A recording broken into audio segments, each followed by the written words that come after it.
I think we're going back to war, boys. Trump says they have to be dealt with. That's what I'm hearing. They shot down our chopper. They shot down our chopper. So, as soon as we go and attack them again and destroy them, we will have won for the 38th time. I have it on good authority that the pilot of that helicopter will have to pay for it. Did you see how they rescued the pilot? No. It was a drone. With a drone? They have these unmanned drones that went out there and picked him up. Pretty cool, huh? Was he in the water? Yeah. They were shot over the Strait of Hormuz. So I'm trying to picture this in my head. Is it like an aquatic drone? No, I think I don't know. I mean, I didn't even know we had these. I knew we had something like them. We have aquatic drones. We have big ones, but I guess they flew them out there. Boom. Picked them up. It must have been a pretty big drone then. Yeah, I would assume so. Yeah. It was Aquaman actually saved him. It's pretty awesome. That was nice of him. It was Jason Momoa. Pilot's still got to pay for the chopper. Probably. You guys don't get your own insurance. You know you guys have to have your own insurance now, right? When you fly these things. Got to call Progressive or the General. Oh, jeez. But Trump says we got to take him out, so get ready for it. We're going back at it, guys. Nice.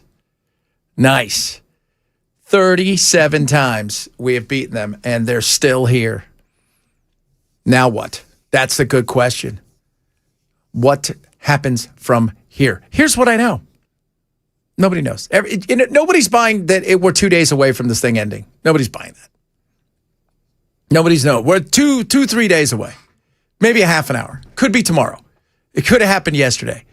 It'll happen when it happens. It's that simple. And what that looks like, I don't think anybody knows.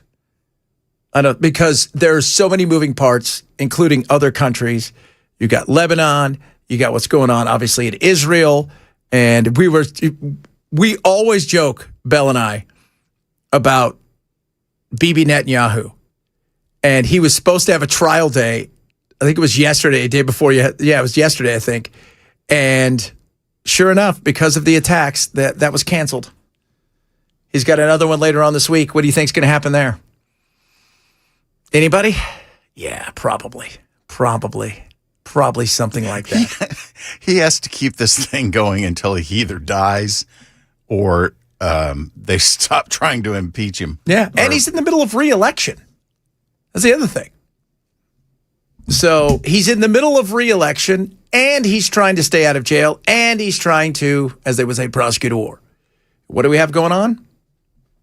Lots of stuff where he is, because there was a pattern. We saw it when it was Qatar, right? When they bombed Qatar, and he literally was supposed to be at the courthouse. And they're like, can't do anything. We bombed Qatar earlier today.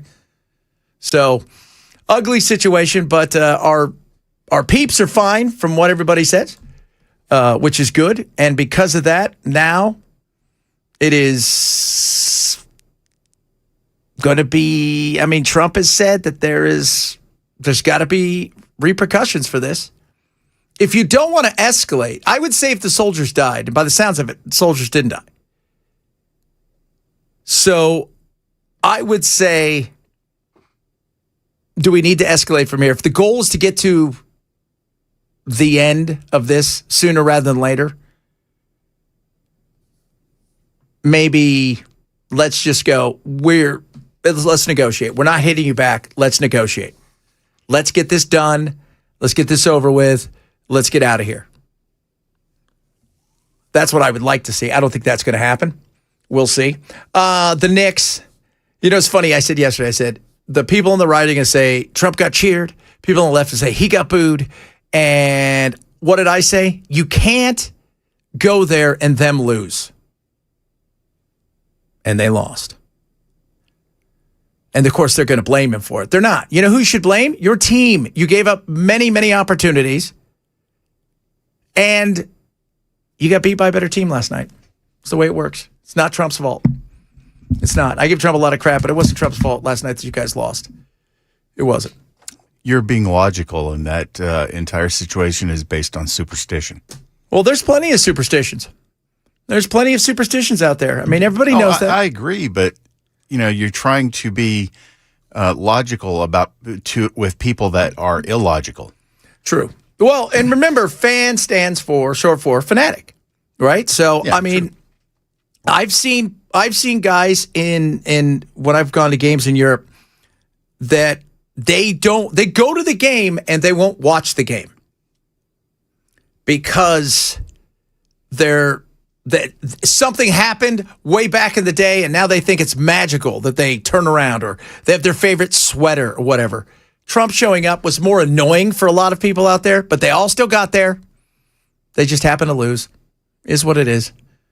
Well, that was their first loss in 12 games? Yeah. 40 days it's been since they lost a game. Well, they were due. They were due. And you can't give them too much crap because they went down to San Antonio and kicked their butts twice. Yeah, exactly. Now, the question's going to be if they lose the next one or they lose 3 or 4 in a row, then people are really going to. But the blame Trump, come on, he's not playing. I mean, I'm sure he could have. He'll tell you. I could have been, Bell, you report this, I could have been it. I could have been a great NBA player, but I chose not to. And he's a fan, too. Right? Even David Silver, who looks like an alien, who's the head of the NBA, he came out and said, no, it's good that he's here. He's a fan. He's been a fan. There's nothing wrong with that. The people freaking out over it. Why do we have to turn sporting events into anything? It's just so frustrating. So damn frustrating. Did you hear, maybe if you were driving in today, I know, Bell, you don't listen to, you were probably too busy listening to Rush. Bell's Actually, I was. Were you? Yes. So is this they're on tour right now? Yes. It started when, Friday? Yeah, they just played their second date last night, and they got 2 more in LA, I think, and then they go on to I can't remember where. How close are they getting to here? I think the closest is Dallas. That's it? Yeah, because I was looking at before we went on the air. I was looking at the schedule, and I thought there was an Atlanta date, but I don't even see that now. How could they not come out here? I mean, Nashville in particular, but at least Atlanta. Well, I mean, they're playing Charlotte. They're doing a lot of shows, and they're going to Europe. They're going to South America. They're going to Japan. I wonder if they're doing one of those things where they're going to get to Dallas, then they're going to go to Europe. They're going to come back and they're going to finish this direction. No, I think they're playing in Cleveland, which I don't understand that at all. Well, actually, I do because they're giant there. I always have been. I think they're doing multiple shows in the cities in the U.S., and then once they're done, they've got the hometown gigs, and then I think they go to Europe. Both. And how was the lady playing the drums? She just smashed it, man. I couldn't believe how good she was and how tight they were. They were. I was watching the show from recorded footage. People took on their phones and stuff, and some people got the whole damn show. But there were some bum notes that they hit. And I think that's probably just like first night jitters and not having played a show together in 15 years. But as far as the 3 of them working together, I mean, she just killed it. It was unbelievable how good that woman is. She's from Germany, right? Yeah. Man, I wonder how extensive the search was for Neil's replacement, man. Not very. They found her through Getty's bass tech. He was teching for Jeff Beck's bass player at the time, and Annika was playing drums for Beck. And when they got off the tour, his bass tech called him up and he was like, "Man, if you ever end up needing a drummer for anything, a solo gig or whatever, you need to look at this chick because she's just huge." That's got to be easier than. It's tough. It's weird because replacing him, because obviously he was an icon, right? And maybe in the band, people looked at him even more so. And Getty even said it's like trying to replace the irreplaceable. Yeah. Where it maybe like AC/DC is kind of like Spinal Tap, right? A little bit. Yeah. They're like 80 guys, including the guy tried to kill somebody, but then maybe he didn't. We're not quite sure, but they're still Phil together. Rudd. Yeah. But then with her, because it's not Freddie Mercury, you know what I mean? It's not Freddie Mercury. It's not, Steve Perry, let's be real. The guys play the music, but when you watch it, it's like a karaoke band. A little bit, yeah.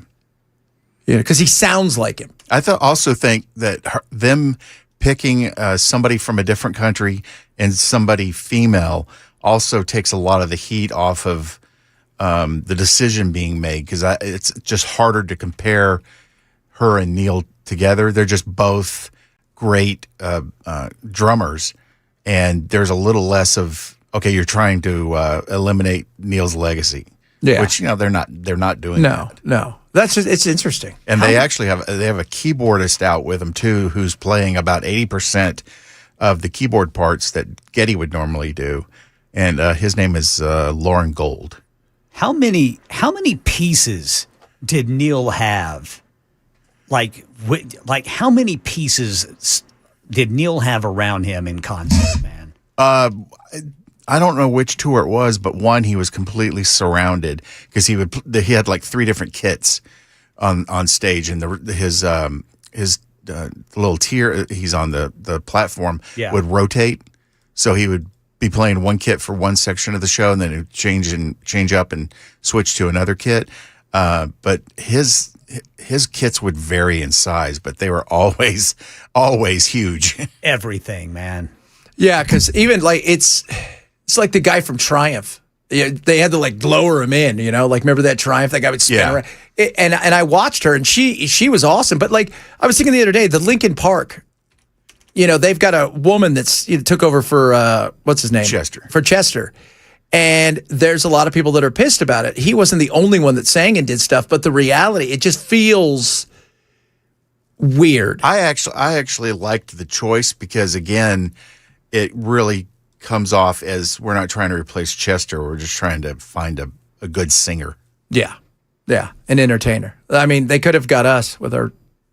We're pretty good. And I watched a video on YouTube about her, and apparently she used to be a space Mormon. And now she's not. And the belief that is based on is the fact that the space Mormons hate psychiatry and psychology. Yeah. And they don't think she would have joined the band with their promotion of mental health because of Chester's suicide if she was still a space Mormon. No, probably not. No. We were talking about space Mormons and all this kind of stuff earlier with Chris before he left, and I said space Mormons kind of like if Anthony Robbins started a religion with a guy who wrote sci-fi books. Yeah. Right? It's a lot of, let's do it. You can do it. Let's walk across hot coals, and then we'll get a DC-8 and we'll go fight somebody. Let's drink snake poison. Ooh, that sounds like fun. Just remember, if it wasn't for L. Ron Hubbard, we would have never got Battlefield Earth. That's true. We wouldn't have got one of the worst movies of all time. God, that's horrible. Good God, that was awful. That was awful. By the way, Jason says the South Park intro was cool. Oh, yeah. It really was. It's just so funny hearing these Cartman. Yeah, and also Kyle cussing at Cartman. Yeah, if you've not seen it, go because that's how it started. And they said that they called the guys because they're friends with the guys, and they said, "Yeah, we'll do an intro for you." And Cartman's dressed like Geddy Lee is hilarious. Yeah. And screwing up changing the lyrics to Tom Sawyer. Just fantastic. And Kyle's like, just fantastic. Kyle's like, that's Huckleberry Finn, fat ass. So true. Oh, Lordy, what a day. A lot of stuff to get to today. Find out more about the data center. I heard that Chris hates the zoo. I don't think that's cool. I like the zoo. My family loves the zoo. He's not pro data center. He's still anti-data center. I'm pro data center, but I don't think it should be there. And, the zoo's not going anywhere. And, part of being a big city or big city-ish is having a great zoo, having great, having athletic teams, having things like that. You want to be one of those places where, like, what do you do when you get there? Nothing to do. Tell you that right now. So, but how can you hate the zoo? We love the zoo. Go there. My wife and the kids go there all the time because we got a pass. They go all the time. They love it. Charlie loves the zoo. And as a kid growing up, I used to go to the LA Zoo every Sunday with my mom. It was the best. Hot Take Tuesday. You guys know the hot takes. Hot takes are based upon hot take. Has nothing to do with politics. Could be pop culture, music, you name it. All of it. Let us know. Hot take. Text the line. Tell us what your hot take is. Coming up, we'll do a little Hot Take Tuesday. Among other things, we'll talk more about what potentially could be going down when it comes to us getting back into the, what'd you say earlier, the quagmire? Kerfuffle. The kerfuffle. That's what you called it yesterday. There's so many things going on over there. A kerfuffle, a quagmire, police action, whatever it is in Iran. We'll talk a bit about that as well. Plus, I'm sure you saw this, Ken, but we need to talk about what's going on at Texas Tech with their football player. Yeah, their quarterback. Is that insane? Actually, it does not surprise me. It is insane. We'll talk about that, among other things. Of course, Bell's got regular old sports, which will be, we're not quite sure. That's why he does sports. Jeff Bench, Super Talk 99.7.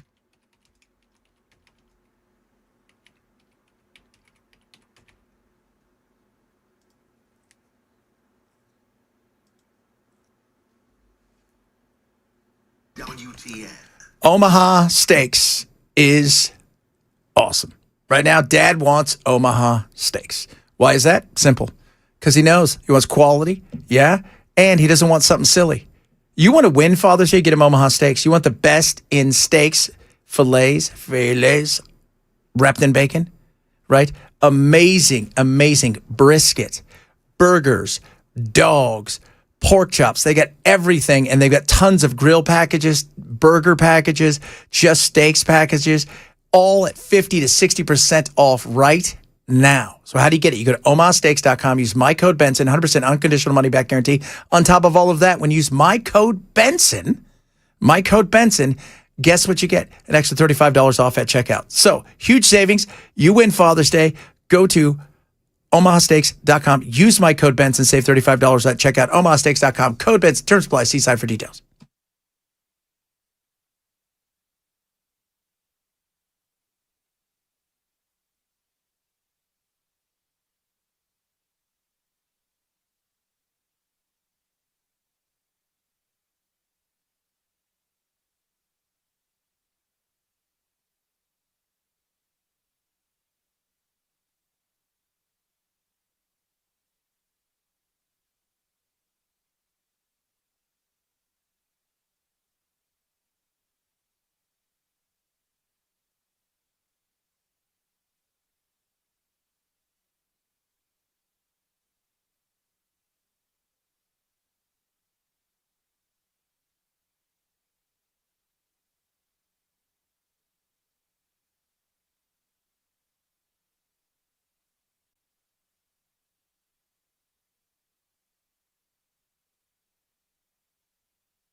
And sold, or go to markspain.com to get a guaranteed offer on your home today. Visit markspain.com and start packing.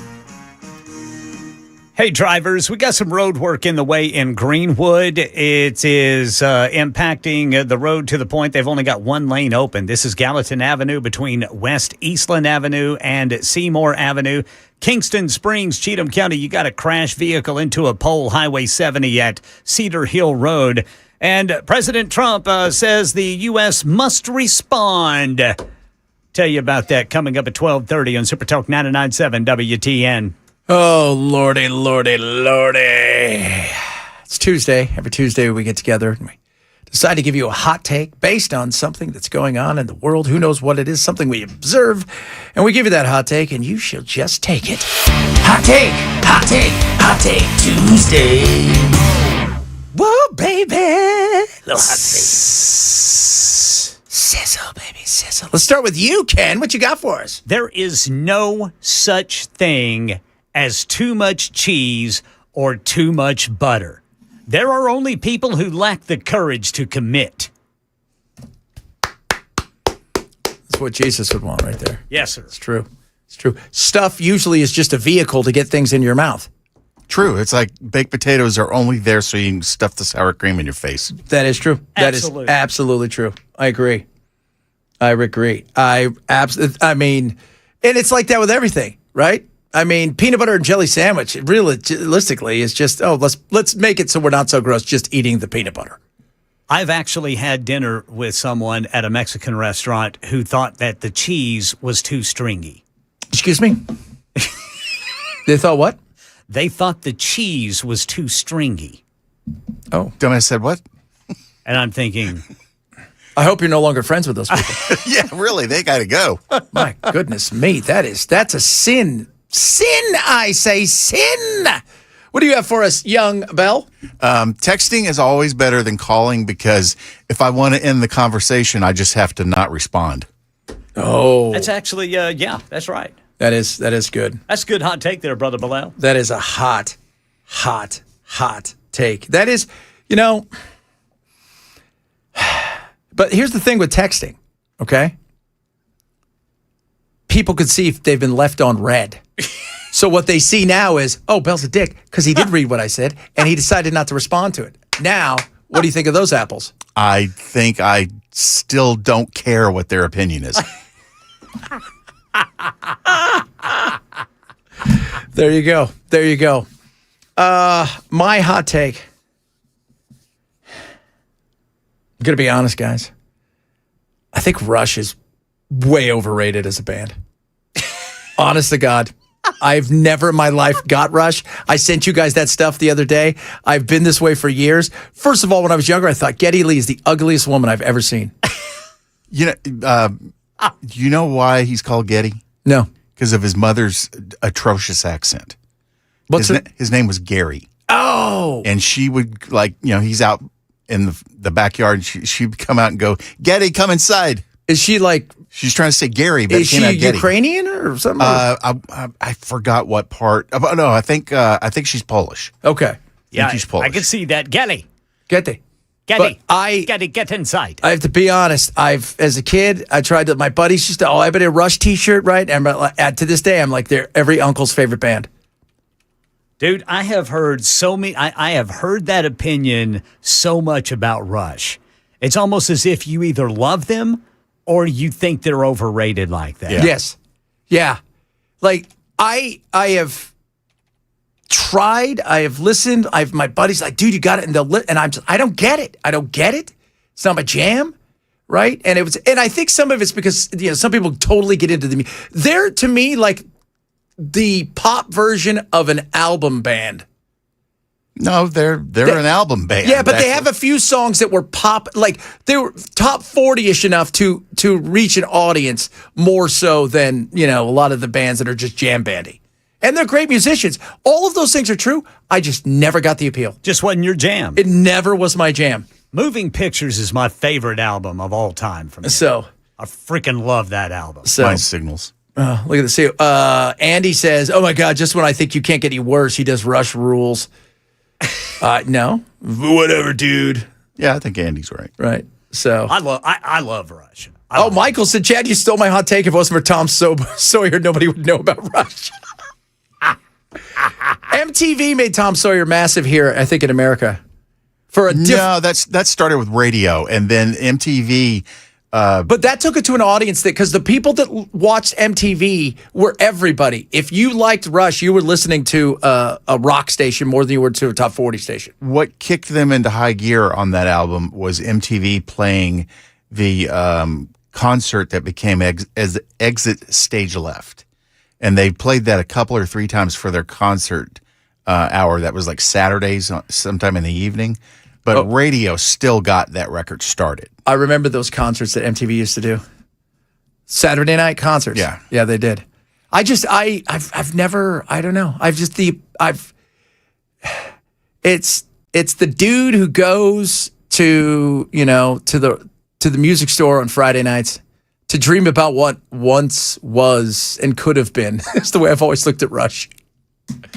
Those are, and again, I like Neil Peart. Like I've heard, he's the greatest drummer in history, man. It's always about all the things he does, and I just never got it.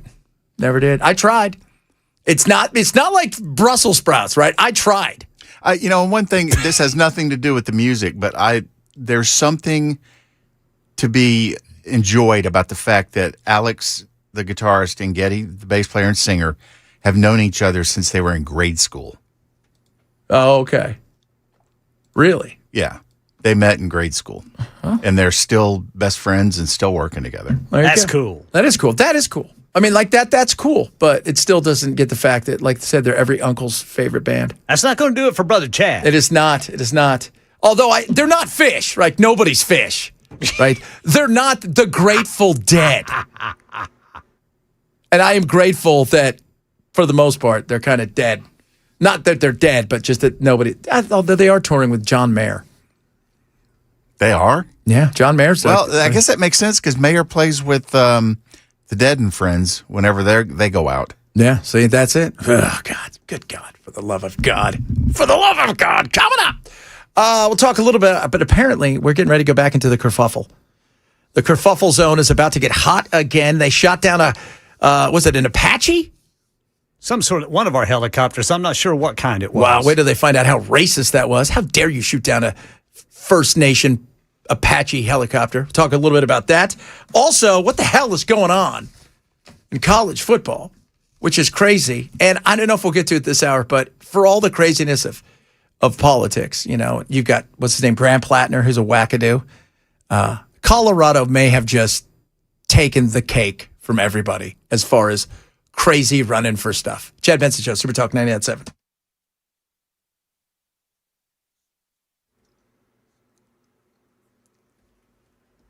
All right, we got some breaking news right now. Right now, Channel 4 is reporting that a federal lawsuit challenging Tennessee's new congressional map has just been dismissed. Also, President Trump says the U.S. must respond after reports say he has confirmed that Iran shot down an American helicopter near the Strait of Hormuz. Here's Martha Raddatz with how that went down. The rescue was carried out by Navy and Air Force assets from what is called Task Force 59, the Navy's first ever drone task force. An unmanned Navy surface vessel, a drone boat, was sent to pick up the downed crew. The crew was able to climb aboard the boat, which then delivered them to shore. All of this happened within 2 hours of the helicopter going down. All right, here in Middle Tennessee, an East Nashville neighborhood is shaken after a woman was mauled by some dogs she was fostering. Police say they were called after neighbors reported hearing her screaming for help.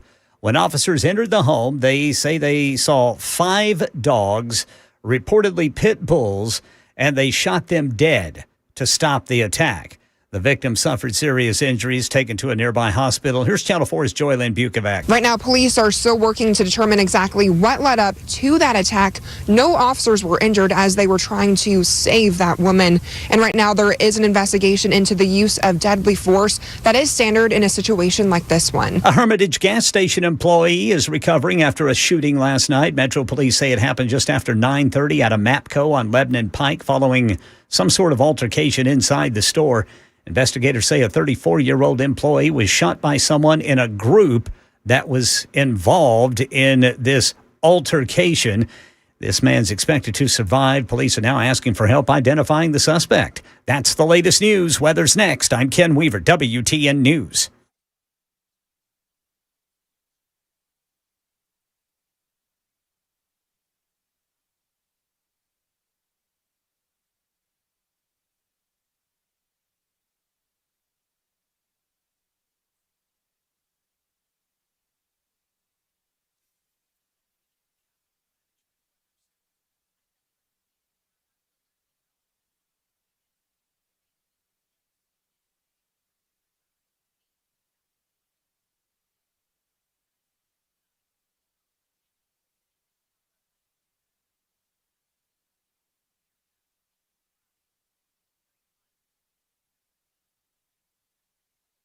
on the free WSMV4 weather app.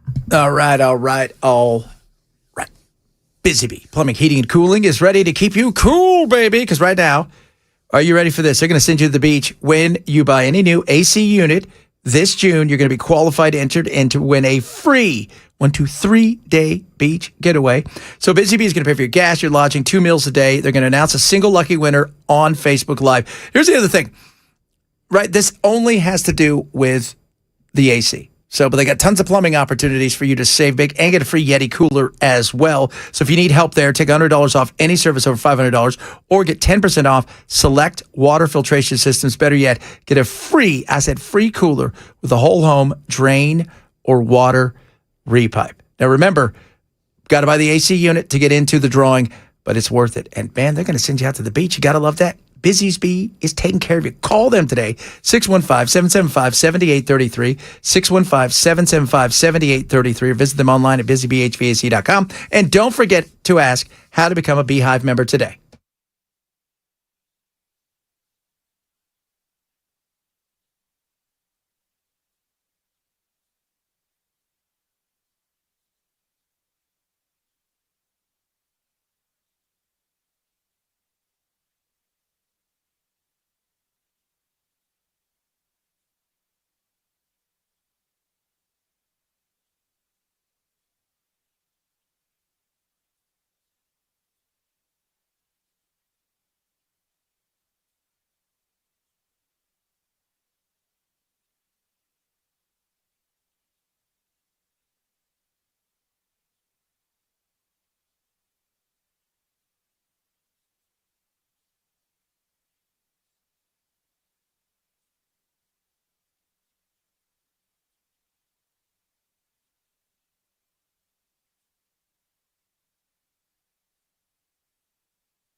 Do.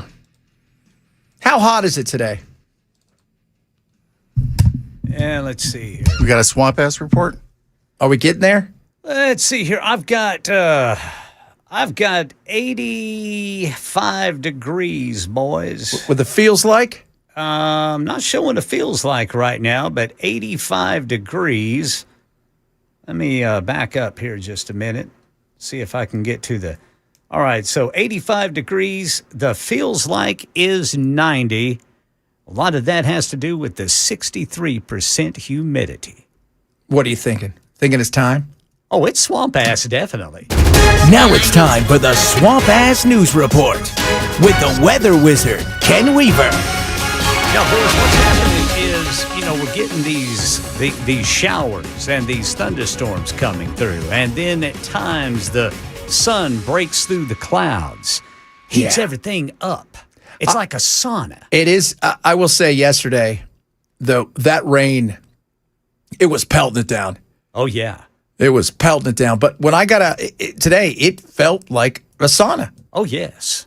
Like you could drop 10 pounds to make weight if you were a boxer. No problem. It's a good thing we don't have curly hair, Brother Chad. No, we do not have curly hair. No curly hair. Now, let me ask you this, Kim. What do you think happens to Bell's hair in this season of sauna time? Well, he's got to keep it. He's got to keep it tied up real tight. Does it get frizzy? Because I bet you Brother Bellel would. I think he ought to just let it go. Oh, that's right. Because I'd love to see what it looks like. When I was in Dallas early on, I had to go to Houston for a business trip, and I got up that morning. Did my usual with the hair, spent about an hour on it. Went to the airport, flew down to Houston, and as soon as I got off the plane, it just went poof. So I decided to never do that again. And if it's going to be hot and humid, I just throw it in a ponytail. So it was like one of those pillows that's been vacuum sealed. You open it up and it just yes, very much so. Oh my God, those are the best. When I love watching those on YouTube, when people like get those couches that are all and then they open it up and the couch opens up and shoots them across the room. That makes me smile. I look, this weather's great for your skin, but I have very thick curly hair, and No, you don't. I know I shave my head.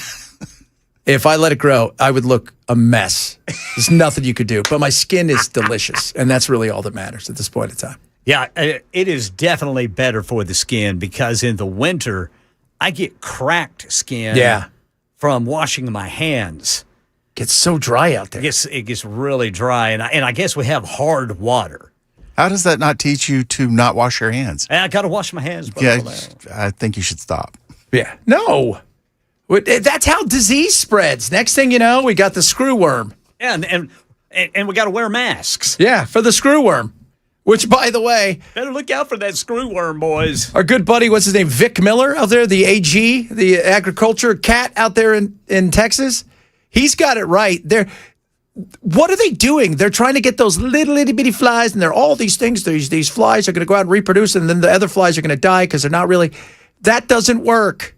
Yeah, the idea is to have somehow they say they're going to create non-fertile flies. Yes. So flies are going to go out and have dinner and have sex. Yeah. And then their babies aren't going to be fertile. And that's what they say. The problem is the amount of flies that you would need, and it takes several months and seasons to get through this.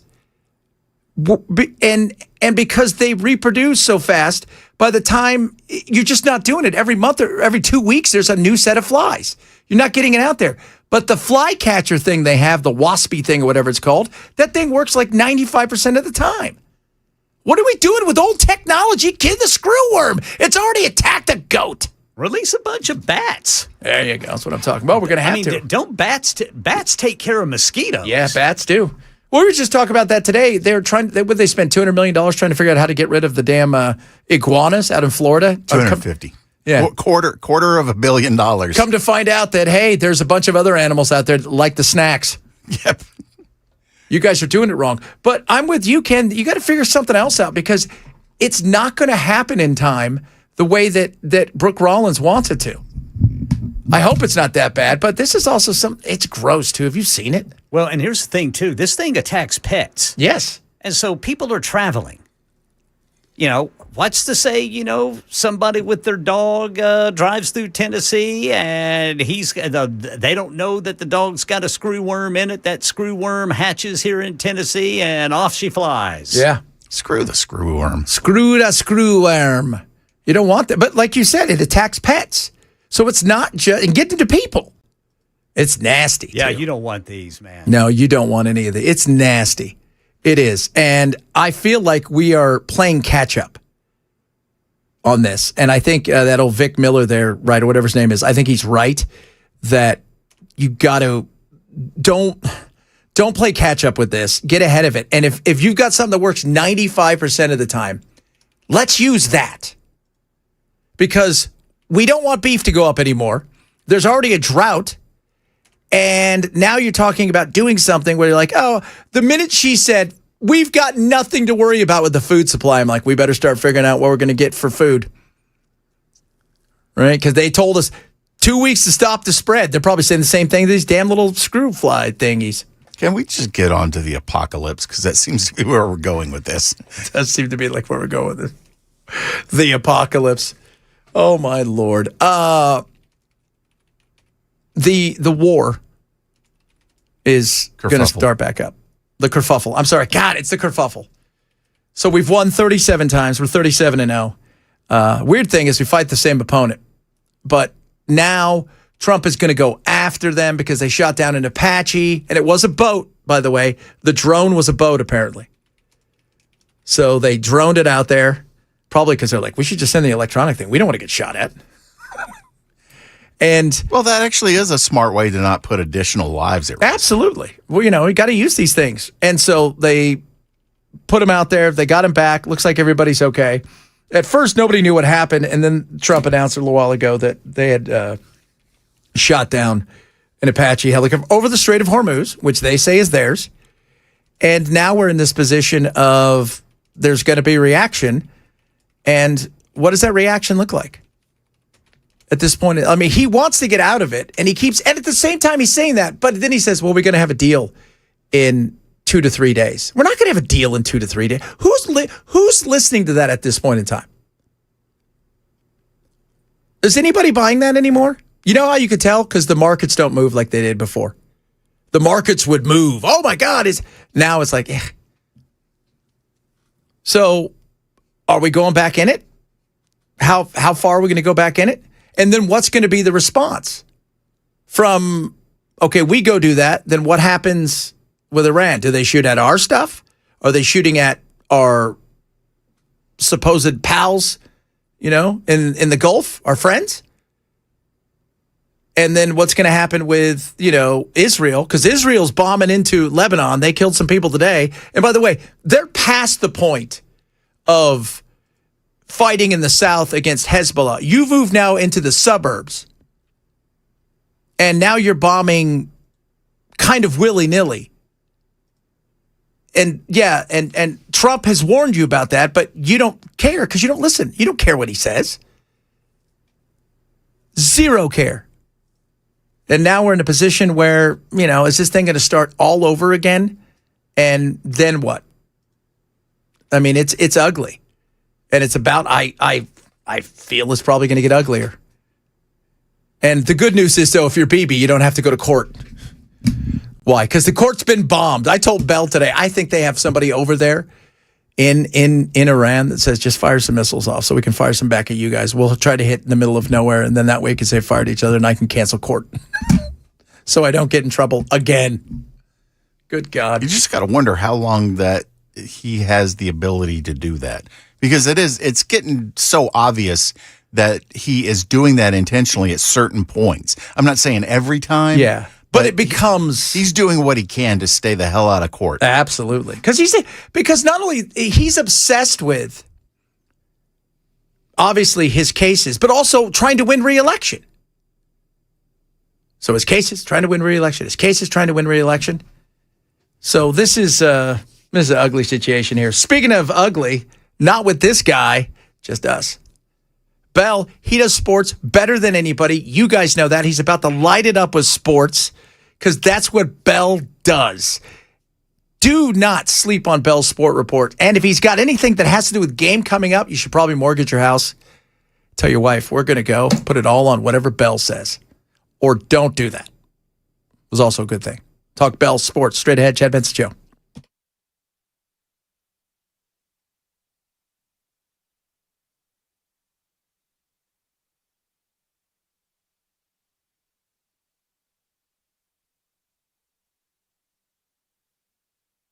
Better than it is right now. You can Both of them.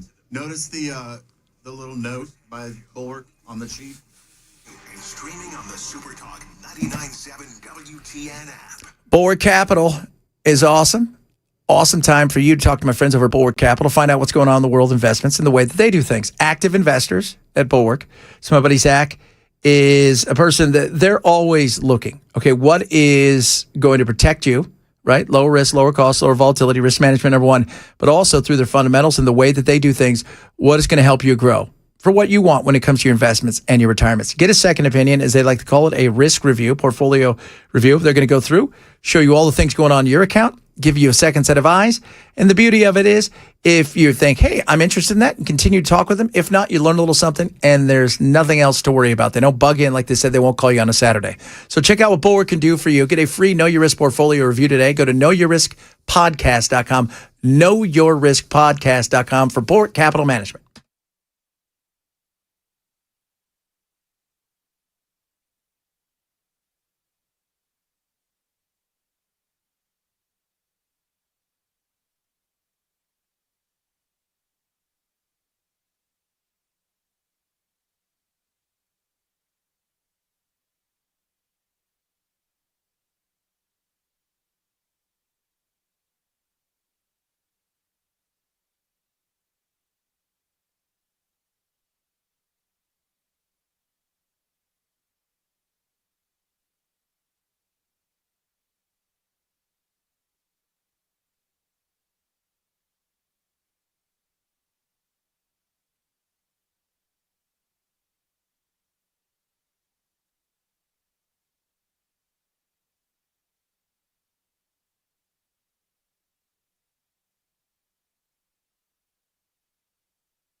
Well, Democrats have dropped their lawsuit to try to block the new congressional maps in Tennessee. And President Trump says Iran shot down that Apache helicopter, and now the U.S., out of necessity, must respond.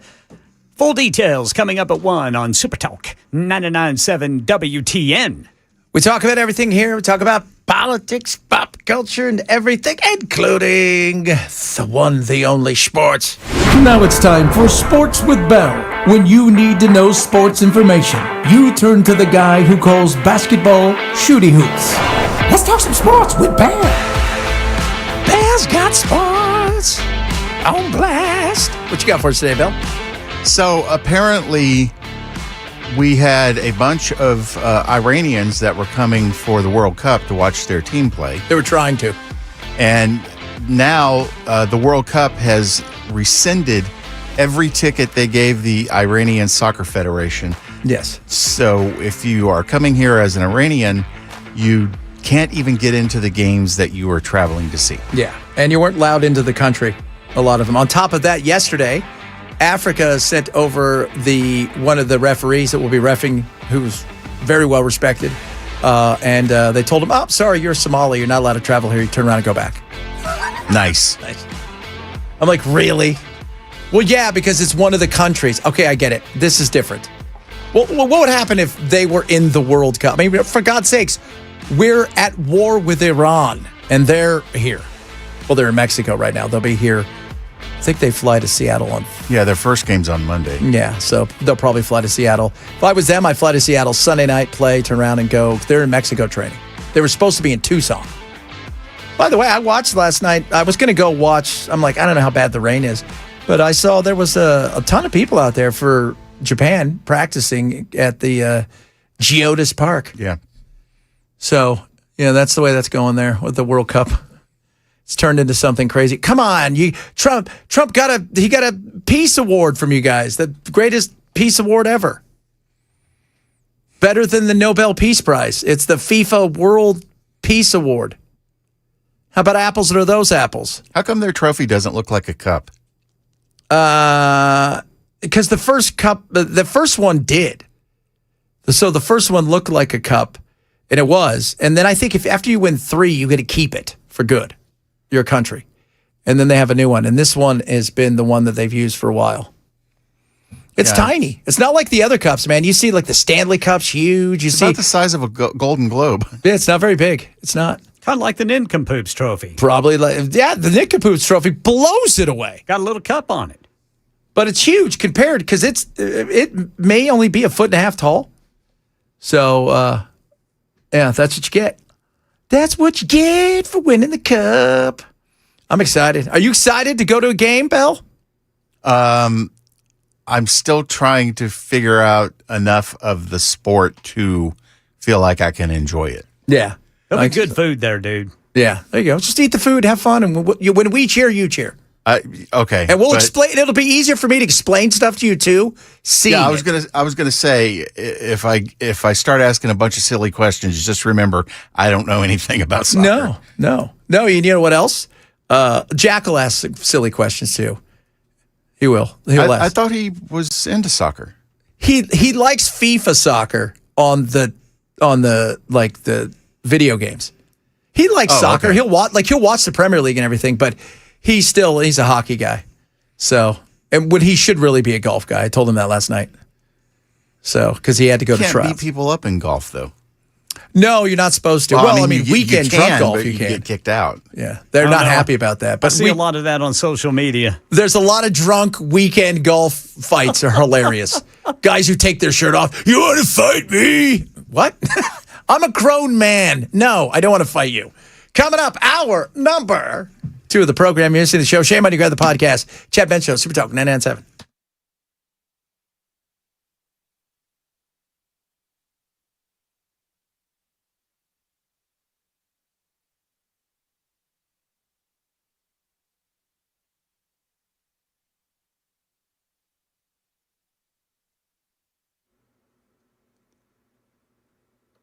One o'clock on the dot. I'm Ken Weaver with your top stories. Got the full forecast coming up in 5 minutes. Channel 4 says a federal lawsuit challenging Tennessee's new congressional map has been dismissed. It's after the people who filed it, the state's Democratic Party, and a handful of liberal state leaders chose to drop it. But they can choose to refile the lawsuit at any time, according to this report. President Trump says the U.S. must respond. He says Iran shot down that Apache helicopter over the Strait of Hormuz. The 2 pilots involved, both rescued and uninjured. Nonetheless, Trump posts, the United States must, of necessity, respond to this attack. Here's Karen Travers. When you look back over the last week at some of the comments the president has made about his red line for starting major combat against Iran again, it has shifted. We saw him say last week it would be deaths of U.S. service members, which of course did not happen here. And then over the weekend, the president said that if he didn't think he could make a deal or if it wasn't coming together quickly enough, then he would consider restarting those major strikes. Now, the president president, though, at the same time, has also sounded very hesitant to go back down that route. 5 cases and counting. 3 cows, a goat in Texas, and a dog in New Mexico have been found to be infested with this New World screwworm. But ABC's Jim Ryan says a debate is raging over what to do about it. The federal government hopes to wipe out the screwworm fly by irradiating millions of them and releasing them onto the countryside to mate with non-sterile flies. Agriculture Secretary Brooke Rollins says, our goal is to have enough sterile flies deployed and out into Texas and wherever else this happens to be before the next summer season. The only method that we're fighting it with is sterile flies, which do not work. Texas Agriculture Commissioner Sid Miller is advocating for insecticide baits, which he says are 95% effective in killing the screwworm fly. Jim Ryan, ABC News. For now, no cases of New World screwworm have been found in Tennessee, but state leaders are acting fast to keep it that way. Animal movement being more tightly controlled, producers being told to inspect wounds and report anything suspicious immediately. Today, NASA announced the 4 astronauts who will be conducting the Artemis 3 mission. The crew will be testing docking procedures, among other things, in space with the lunar module. Now on to our pilot, 2-time flyer, East astronaut, the first Italian space station commander, an Italian Air Force colonel and test pilot, Luca Parmitano. Gio Benitez. This next mission is going to launch next year. It won't go to the moon. It's actually just going to orbit the Earth, but it's going to test the rendezvous and docking capabilities between NASA's Orion spacecraft and the lunar landers from Blue Origin and SpaceX. Those are the same lunar landers that will bring the astronauts to the surface of the moon, but first they've got to test them. That's the latest news. Weather's next. I'm Ken Weaver, WTN News.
We're going to go seek revenge. Action. Something is going to take place. They shot down an Apache helicopter. Trump says we must respond. Probably means that the president is about to order something big in Iran be blown up. We know a couple days ago he was in the Oval Office and was asked if a red line for restarting a hot war against Iran would be U.S. troops being killed. And he said that would be a good reason to resume military operations. There were no U.S. troops killed here, but it seems like Iran was trying really, really hard to kill U.S. troops because they did shoot down an Apache helicopter. We've got the president's post. He says, "I've just been informed by our great military that last night the Iranians shot down one of our highly sophisticated Apache helicopters while patrolling over the Strait of Hormuz. There were 2 pilots involved. Both are safe and uninjured. Nevertheless, the United States must, of necessity, respond to this attack." This is brand new. We had been told over the last couple of hours that an Apache was down and that an operational first for the U.S. military was using this drone, this water-based drone. We've got some info on it. It's a 24-foot-long ASV, autonomous surface vessel. They call it the U.S. Navy Corsair. It's got a 1,000-mile nautical range and 35-knot top speed. We don't know exactly how the drone contributed to the search, but it is credited with helping save these guys' lives as they were plucked out of the Strait of Hormuz. And we would expect to hear more from President Trump about exactly what the appropriate response is here, but it's definitely going to delay any kind of a final peace plan. Because there's no peace plan. There is no plan.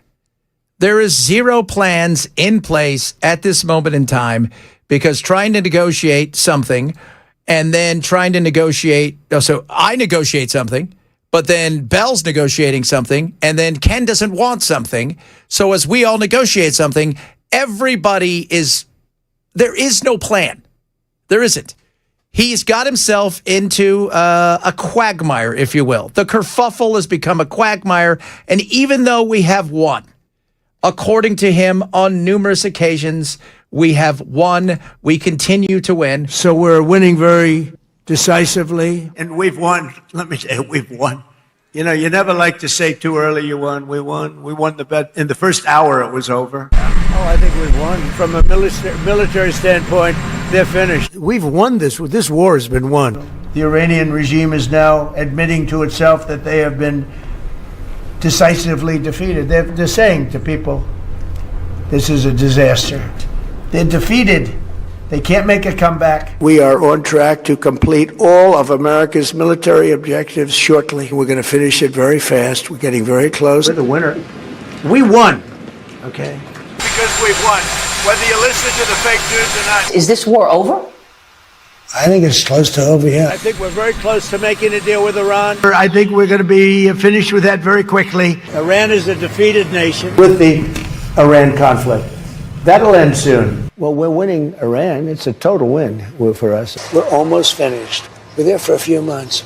And the threat is largely over. Soon it will be over. It's a military conflict. It's a practice. I have to get back to fighting a war in Iran. Did you guys know we won? What does winning look like? I think the first thing that Trump needs to figure out is what does winning look like? Because he is negotiating with Iran. He is negotiating on behalf of a nation, Israel, and a government, Bibi's government, who, let's be honest, they don't want this to end this way. They've got other things that they want to see happen. So as you're negotiating all of these things, it's not working.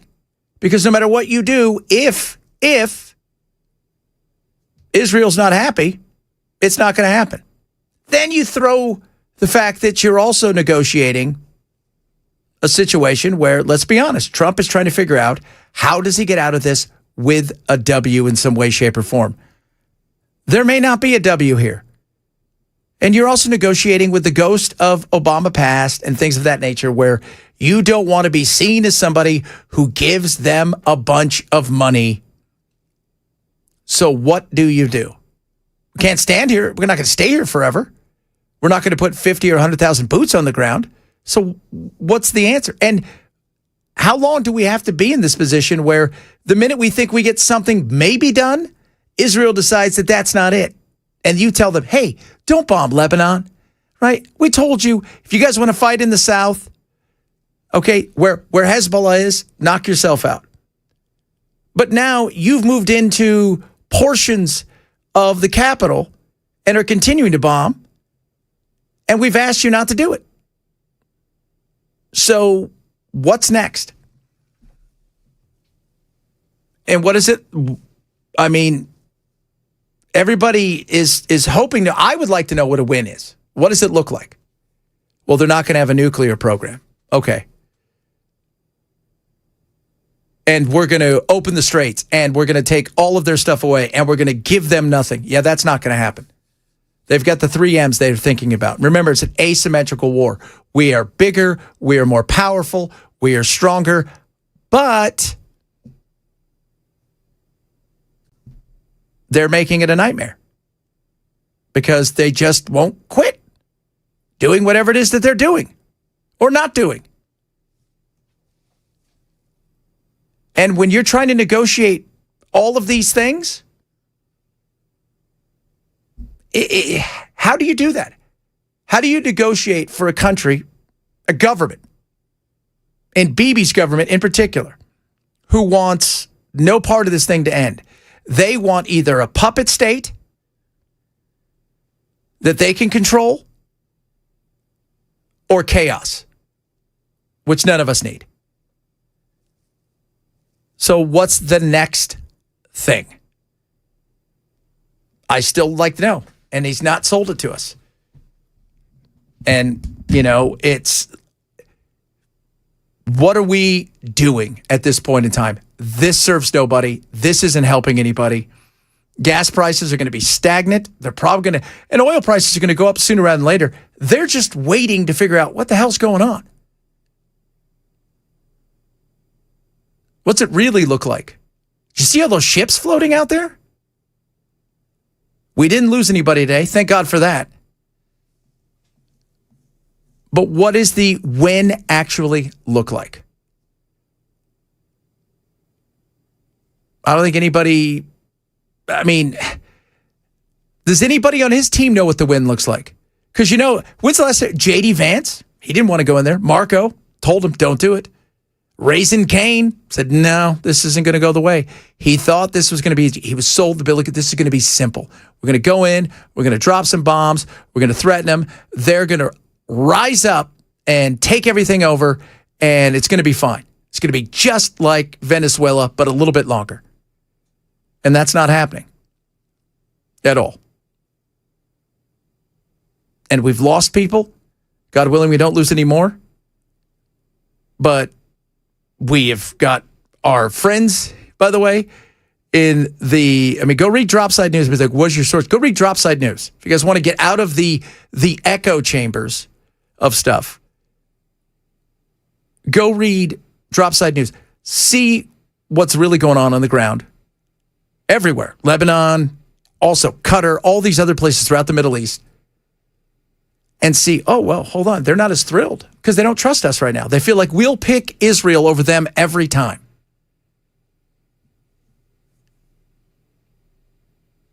And it feels that way because it's been that way. And what are we getting out of this? I can't tell you. I don't think any of us can tell you what we're actually getting out of this.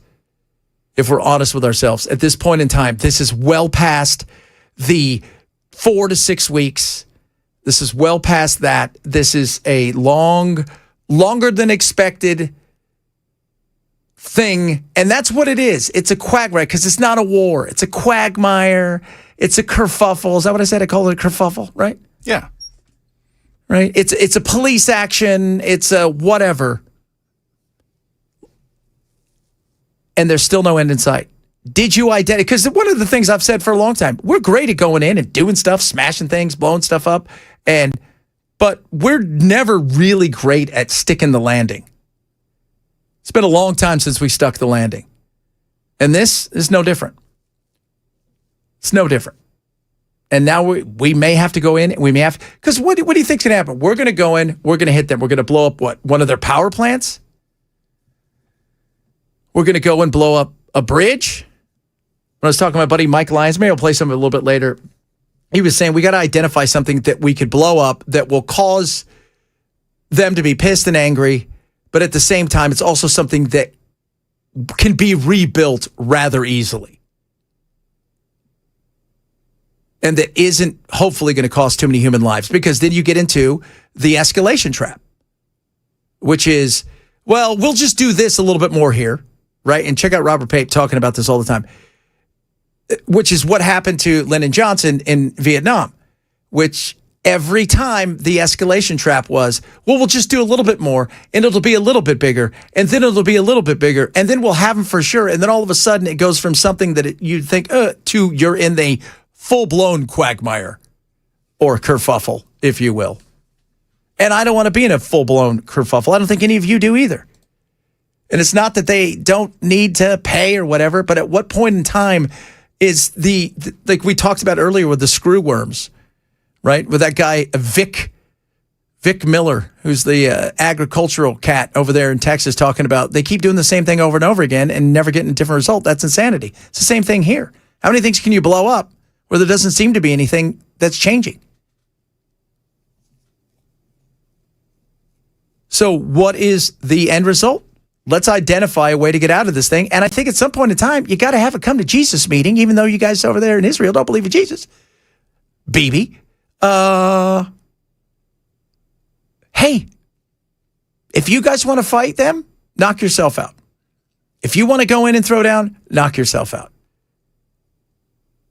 But at some point in time, this isn't getting us where we need to be. But I don't think he will. I don't think he will. I think we're going to get this long, drawn-out nightmare, which sucks.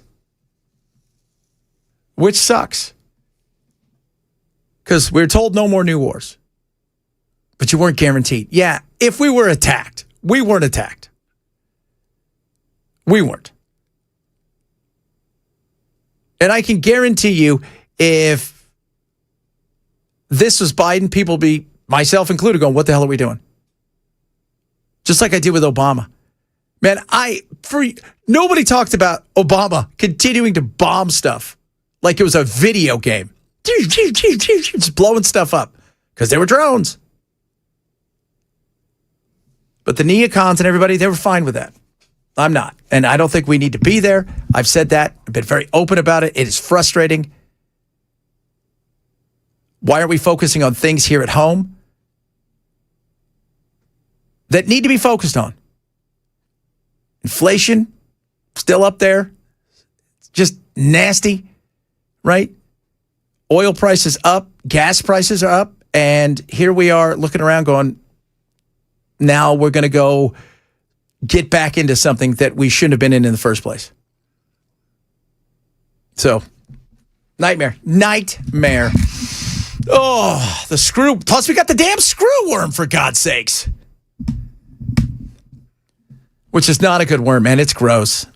It is gross what it does to your body. Because it goes in and it lays its eggs, and then it just, every time, it just burrows down. It's just a maggot that burrows down and down and down. And it's ugly. So, luckily, we haven't had it here. But like Ken said earlier, this thing will get your pets, too. It's not just cattle. It got a goat. And if people travel, you never know what can happen. Next thing you know, you take your dog somewhere, you come back, it's got the screwworm, it flies off, starts it, and all of a sudden it's just a domino effect with cattle. We don't need that here. Yeah, Tennessee's beef industry is huge. Yes. Big. Huge. And we don't need that here. We don't. We don't need it anywhere. No. To tell you the truth. Yeah, and here's the thing. As you know, this beef prices, how much higher? Stuff starts going even more sideways. And you know this as well as I, they've struggled over the last few years. They've struggled with the droughts everywhere, so which puts pressure on them. As we talked to Sapicki, it's not like these things they're not rabbits. They don't reproduce every 30 seconds. Like these damn screw fries, stupid screw flies. You know who you are. Coming up, Hot Take Tuesday. Little Hot Take Tuesday. Remember the hot take is something based not in politics. What are you eating, Bell? Low carb candy bar. Low carb candy bar. Yeah. That should be a hot take right there. No such thing. Cinnamon. Sawdust is what it is. No, it's very good. Is it? Yeah. He's lying to himself. I like how you can lie to yourself. We'll do a little Hot Take Tuesday straight ahead. Chad Benson, Super Talk 99.7.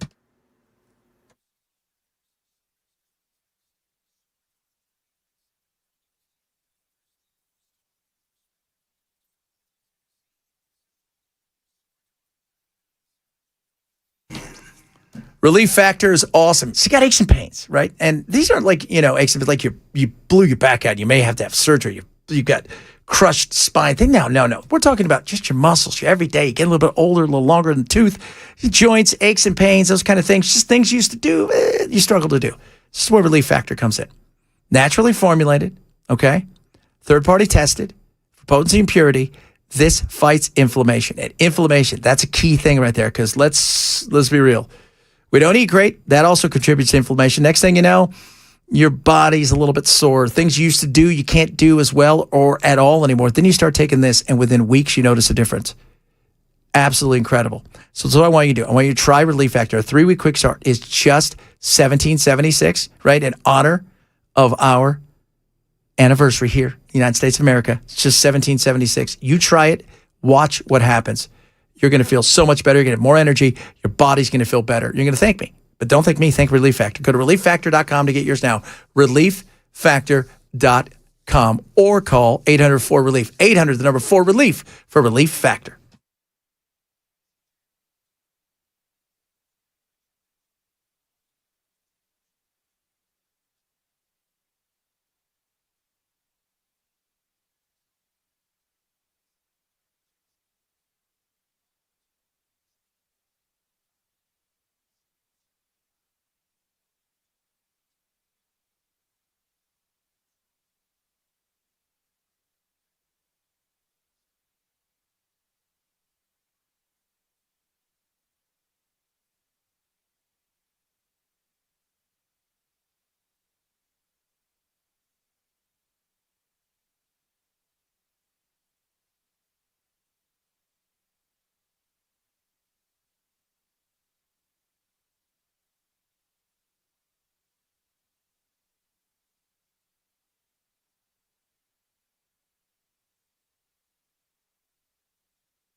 All right, drivers, we got something in the way. It is stop and go at the Eastern Split, 40 westbound between 2440, exit 213A and B, and then exit 211. And there's really only thing showing is it's just pure volume. President Trump says in a social media post today, Iran's responsible for shooting down that helicopter near the Strait of Hormuz, and now the U.S. has to respond. We'll tell you about that and more coming up at 1:30 on Super Talk 99.7 WTN. Oh, baby. It is Tuesday. It is warm. It is hot out there, but you know what else? It's hot in here. Hot take Tuesday. Such a hot take. We're going to start with you, young Belle. Texting is always better than calling because it's easier for me to ignore you at any point that I want to stop the conversation. Except Bell has no idea that there's a thing called left on red, which means Bell looked at your conversation and thought, you're not worth it. Not necessarily. If I have certain settings turned off, that doesn't... Bell spends more time trying to figure out how not to do something or respond to something than he does actually doing it. No, it's not that I don't want to do things. It's that I don't want to talk to people. As long as there's no extra people involved, I'm good with it. Let's get some stuff done. I love that. Oh, goodness. You should work at the zoo, Bell. Animals. I'm getting a part-time gig there on the weekends. That'd be great. You know what? I would, as long as I get to wear one of the cool outfits. I want to wear a hat, too. Talk about, this is a barn owl. Do you know what it's flies that doesn't have any kind of noise whatsoever? Thank you, Mr. Barn Owl. I'd hang out with that owl. I would, too. That guy's cool. We're going to name him El Jefe. Yeah. What you got for us, Ken? There is no such thing as too much cheese or too much butter. There are only people who lack the courage to commit.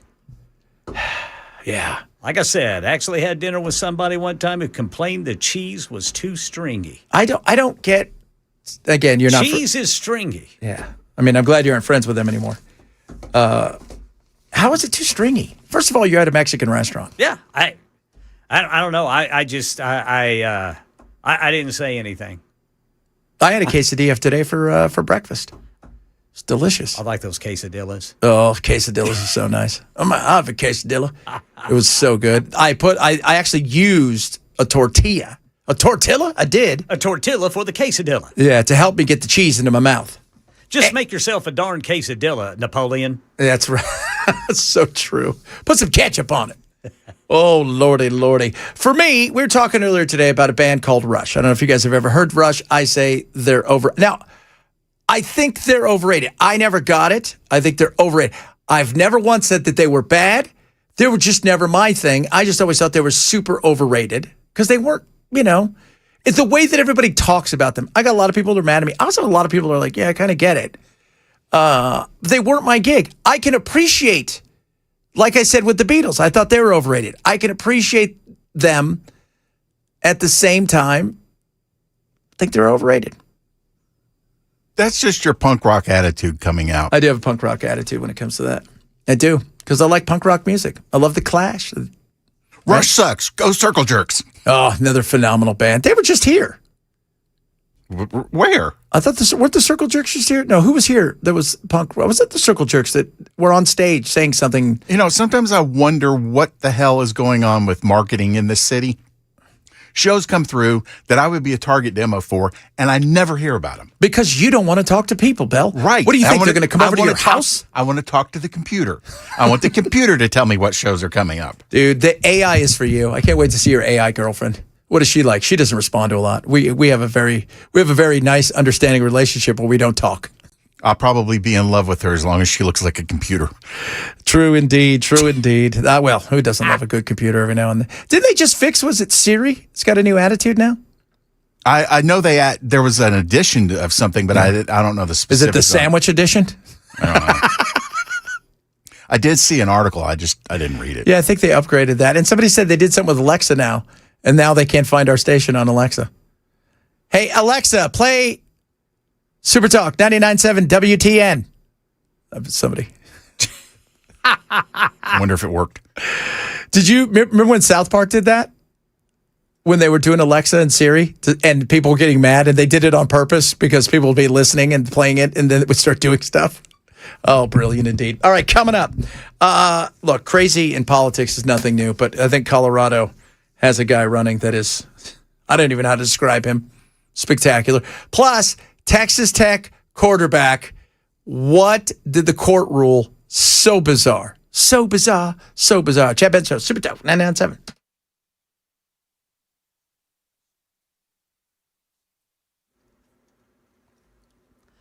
1:30 on the dot. I'm Ken Weaver with your top stories. Got the full forecast coming up in 5 minutes. President Trump says in a social media post today, Iran is responsible for shooting down that Apache helicopter near the Strait of Hormuz. The president says the U.S., quote, must out of necessity respond to this attack. The service members on board the helicopter were able to escape. We get more from ABC's Luis Martinez. The two pilots were then able to board this boat drone, which then took them off to another location in the water, where they were then plucked and hoisted up by a helicopter that took them to a safer location. Right now in Middle Tennessee, Democrats have voluntarily dropped the federal lawsuit to try to block the state's new congressional maps. News Channel 5 says Chief U.S. District Judge for the Middle District of Tennessee, William Campbell, signed an order today dismissing the case without prejudice, which means the claims could potentially be refiled in the future. Here in Nashville, a woman is hospitalized after some dogs she was reportedly fostering attacked her.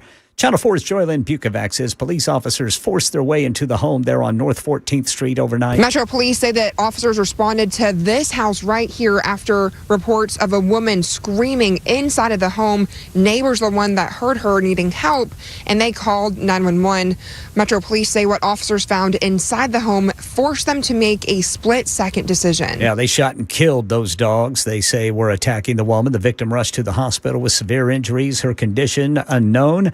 And a Middle Tennessee couple is recovering after their daughter says their taco truck exploded in Carroll County. My dad said that the grill wasn't turning on, and when he went to ignite the grill, it just literally exploded from the bottom up. He ran through the flame and went and grabbed my mom and was like, "We've got to get out of here. Like, if we don't go, we're gonna die." He said it was like the most terrifying thing he's ever seen, seeing his spouse, literally her skin melt off of her body. It's just a miracle they're alive, and I'm just so grateful. I'm so grateful. Yeah, News 2 says Tim and Tiffany McPherson suffered second and third degree burns. Over 30% of their bodies. They're being treated at TriStar Skyline Medical Center in Nashville. And just one day after that explosion, the couple marked their 25th wedding anniversary. That's the latest news. Weather's next. I'm Ken Weaver, WTN News.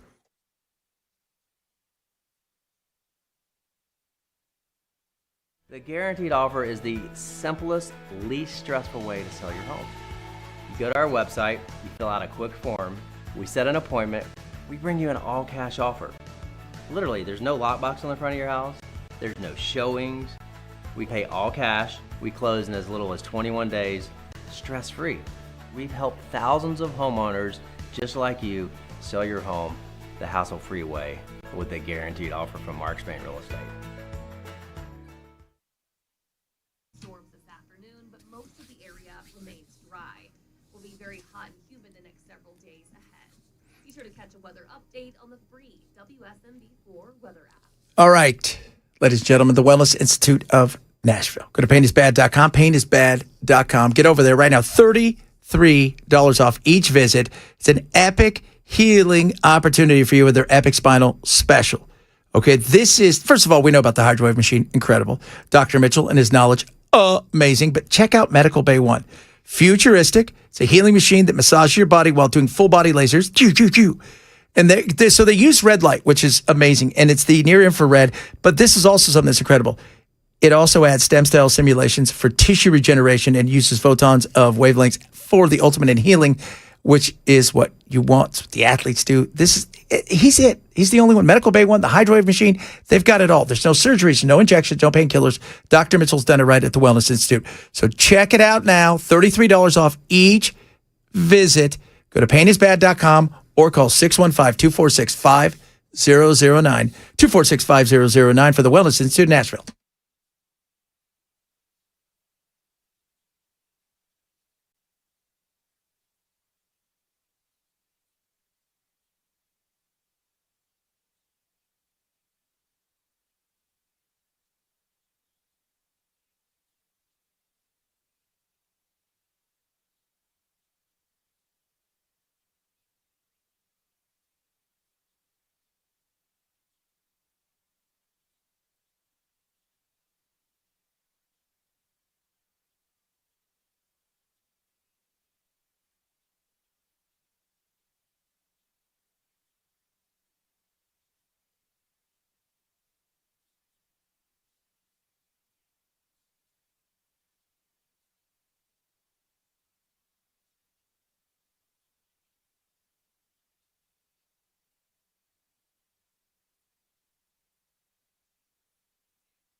It's a horrible story about those dogs. Yeah, man. There was a lady in Florida, I think last week. They arrested her for, I think it was murder or manslaughter because dogs got out and killed pit bulls. Again, it's never a Chihuahua. You never hear. Did you hear about the Chihuahuas? I mean, it would be 500 Chihuahuas. That's because you can step on one and end it right there. Yeah, I mean, it's never that. It's the same thing. Every time we hear one of these, it is this, and I can almost, I don't even need to see the house to picture what it looked like and who got these. Am I right? Well, there was a foster situation. They didn't actually own them. Yeah, here in Tennessee, Fox 17 says she was fostering the dogs. Probably for a rescue. Or was it a rescue or was it for their friends? Well, when I hear foster, that makes me think rescue. Yeah, that's what I thought so too. But you just, why? I mean, but I'm talking about the people who got the dogs originally.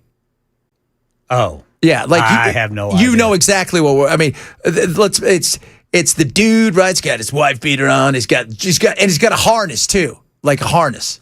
He's got to have the harness. You know what my dogs have? They got a stroller yesterday because my wife was sick and tired of them yapping, so they couldn't go into the store on their little road trip. Yeah, people who get pit bulls because it makes them think that they're tough. Terrible.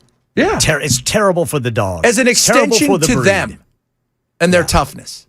Yeah. And they get, like you said, they get these dogs who I've known a lot of pits, wonderful dogs, sweet dogs. They're dogs.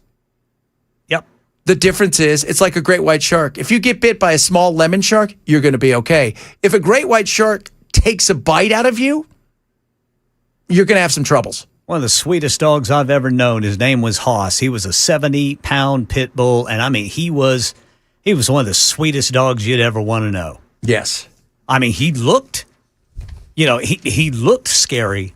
He was just a big old puppy, and it's because he was treated right. It was because he was treated right. And that's what it is. I mean, and there's a reason why certain complexes, apartments, housing, if you're going to go rent a house, they don't want you to have these dogs. And a lot of it has to do too with people that get some of these, they can't control them. Yeah. I remember my wife and I were out for a walk one time on the Greenway there in Murfreesboro. And all of a sudden I hear this dog just like out of breath and, kind of it seemed like it was growling a little bit, and I turned around and looked. And this is like probably a 70-pound pit bull. And this woman barely holding on to its leash. She may have weighed 110 pounds. And I just wanted to say, lady, what are you doing? Yeah. God. What are you doing? I mean, that dog was going to get away from her any moment. Isn't that crazy? And everybody's got a story about somebody. They see somebody, whether it's a lady or a little dude who's got a dog they should never have. They're walking a bear. Yes. And they have no control over it. And you're thinking, oh, God. And it sucks. And somebody said that lady in Florida was arrested because the dogs got out again. But my dogs have gotten out. Even I've had big dogs. They didn't eat people. They didn't. Yeah, but your dog, when I was watching our little dogs are so when I was watching your dogs for you, I can't remember which one it was, but every time I would go to pick him up to take him out, it would be, and then I just scooped him up. And I'm like, shut up, dog. Yeah, he has nothing. He's just, but it is an extension of the owner, and people go and get these dogs because, like you said, Ken, they are trying to make these dogs tough. They're trying to get it because it's part of who they are. It's just an extension of them. Look how tough I am with my dog. And it's sad. It is sad because those dogs don't deserve that. No, they can't help who their owners are. No, which sucks, which absolutely sucks. And then you've got a situation like this where, And I remember, do you remember, I don't know if you remember this, Ken, it happened several years ago. The two weird lawyers in I think it was San Francisco that fostered, but they were, their clients were, I think, Aryans. And they fostered and they had like those Connie Corsos or whatever those are. Oh, I know what you're talking about. And they attacked and it killed the neighbors, and they went to jail for murder. Goodness. But my whole thought process is they could have easily just killed you. Those things are, what are you doing? Like if you've got a cattle farm and you want to have something big to protect you, or you got chickens and stuff like that, that's one thing. Some of these things, you're only getting that because of status. You might as well get a lion. Probably could teach you better. Where do you get a lion at? What do you want to know? I mean, maybe. Well, pretty soon from the zoo, once they put that data center in. You also have to, you get a lion, but you also have to carry home something that's going to be a data center in your bedroom. Gotcha. Maybe they should do that with the data centers, which is, okay, you guys want a data center? Everybody you could put a mini data center in my garage, but I'm going to charge you monthly for it. Speaking of data centers, not to change the subject, did anything happen at the close of business? Did they? Not so far. Not so far. Not heard a peep. They're looking at was it Courtney Johnson that said that they're trying to use it as some sort of office space workaround, and I saw Brad Paisley talk about last night that they think there might be a way to stop that. We'll see if that happens or not, because it's business. And again, I'm not anti-AI, but I also think you invest in an AI company. I have an AI company, but the thought of it coming in and them telling you it's going to be this when we know it's going to end up being this, they're already talking about, well, it could go up to 3 stories, and the animals, how are they going to react? Better than those other animals, I'll tell you that. God, what do people do with dogs? That pisses me off. It does. That right there is, nothing frustrates me more than poor ownership of animals. Man, when I was working in the reptile world, we had these people who come in and they had gotten a rather large, it was an Argus monitor. It's like a goanna. How big are those? This one was pretty big. It was about 4 feet, and it was starving. And they were hippies. They liked the look of it, but they wouldn't give it the food it needed. And it got in there, and they're like, it's not eating. I'm like, what are you feeding? Like lettuce, and that's not what it eats. It eats things that eat lettuce. And I took out like 3 or 4 mice, and I threw it at him, and he caught him in the air and just started scarfing him down. And they're like, ah! And I'm like, do your research. If you don't want a carnivorous animal, then don't get one. Yeah, but if you're going to adopt something or if you're going to buy something like that, feed the damn thing properly. Yeah, and people won't. It's like that lady. Have you ever seen that lady that she's on, it's pretty funny. She tries to, my dog only likes vegetarian stuff. And I'm going to show you, she's got 2 bowls. And one of them's got whatever horse that lost the race in the 5th the other day. And then it's got in this one like fruits and vegetables. Man, that dog tears off and just almost eats her arm to get to the one with all the meat. And she's like, no. Because that's what they eat. It's nature. What do we say, guys? Nature will do what? Mess you up. Mess you up. And when you're bad with nature, or just domesticated nature, that's, again, stupidity. Yeah, that drives me crazy. Absolutely crazy. I had a buffalo for security. It was raised from 3 days old. How was that? How was the buffalo? Like, that feels weird. I don't know if you could do, could you think you could train a buffalo? Because we know what happens with buffaloes and bisons, don't we, guys? I'm going to get a picture. I saw a story on Instagram about a week ago of a guy that had raised a hippo from infancy. Yeah. The hippo killed him. Bit him in half. Wow. That's gotta And there was all these videos of him riding it and playing with it. But at some point, hippos did what they do, which is act territorial, and bit him in half. Yeah, it only takes one moment with something like that. Same thing with people who get, anybody who's ever had me, I've had all kinds, like I said, I've had just about every animal you can think of. And snakes, it takes one moment, just a snap second for things to go sideways. And it's it. There's no coming back. You're not walking off being bit in half. There's no Robitussin. You're going to be able to, let's put some Robitussin on it. We'll be fine. That's not happening. Yeah, rub dirt on it. Rub a little dirt. But the pit bull thing, man, that just, because the first thing I thought of is I feel horrible for the dogs. Those cops had to come in and shoot dogs who didn't know any better. Who didn't. And why? Because bad owners got dogs that they couldn't handle, and that they were, who knows what they did with them. And then somebody who maybe was fostering them for all the right reasons ended up paying the price for it, which is sad. Very, very sad. Absolutely sad. Sucks. Many of you are saying the same thing. A dog is merely a reflection of the owner. So And the people are also talking about the weirdos in San Francisco. That was the weirdest story. What are you talking about? So these two lawyers who got these, Connie Corsos or whatever the hell they were called, they were lawyers for like the Aryan Brotherhood, and they were hippies. Yeah, okay. And these things went across the hallway because they couldn't control them because they were massive, and they killed people. I mean, it's a loaded gun. This is probably a dumb question, but I'm going to ask it anyway. I mean, was there a racial component to it? Oh, yeah. Were the lawyers black? They were white, but they were hippies. They were like, like the kind of like, and they just thought they're, I'm like, you don't think the guy with the ink, the Nazi ink all over him is a bad dude? You thinking that guy's pretty cool? I think he was in jail for some horrific reason. And like, watch my dog, which by the way, likes to kill people.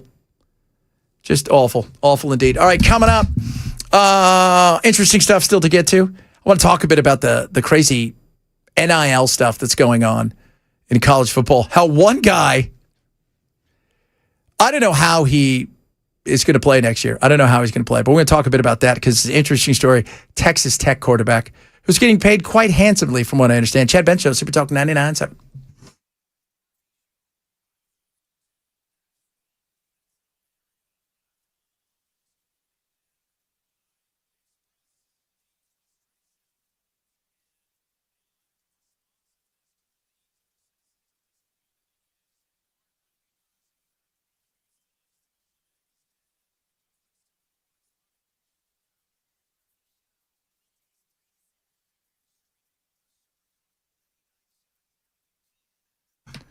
Bulwark Capital would love to talk to you about what's going on in the markets. Let them show you what they're all about. Just have a conversation. Lower risk, lower cost, lower volatility.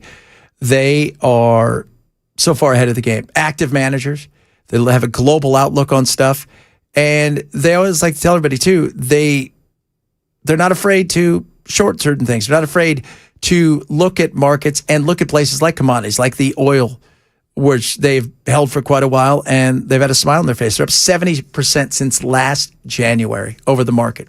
And it's just an easy conversation with them. It's called a Know Your Risk Portfolio Review. They're going to show you what's going on in their world when it comes to, what it is they do, how they can get you to where you want to be with your investments and your retirement. Simple and easy. So this is how you do it. You sign up for it by going to knowyourriskpodcast.com. That's knowyourriskpodcast.com.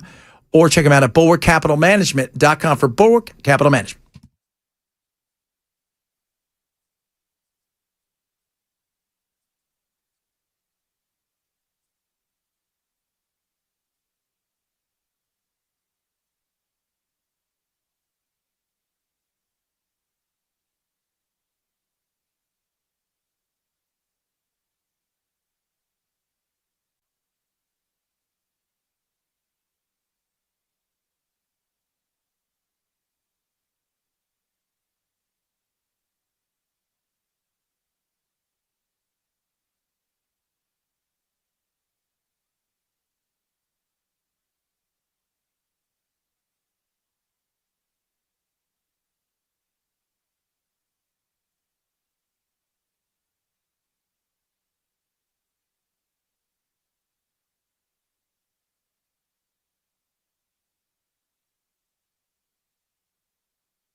Well, we're waiting to see what President Trump plans to do after he says it was Iran who downed that Apache helicopter over the Strait of Hormuz overnight. And we've got a little more information about this horrible dog attack on this woman in Nashville overnight. That's coming up at 2 on Super Talk 99.7 WTN.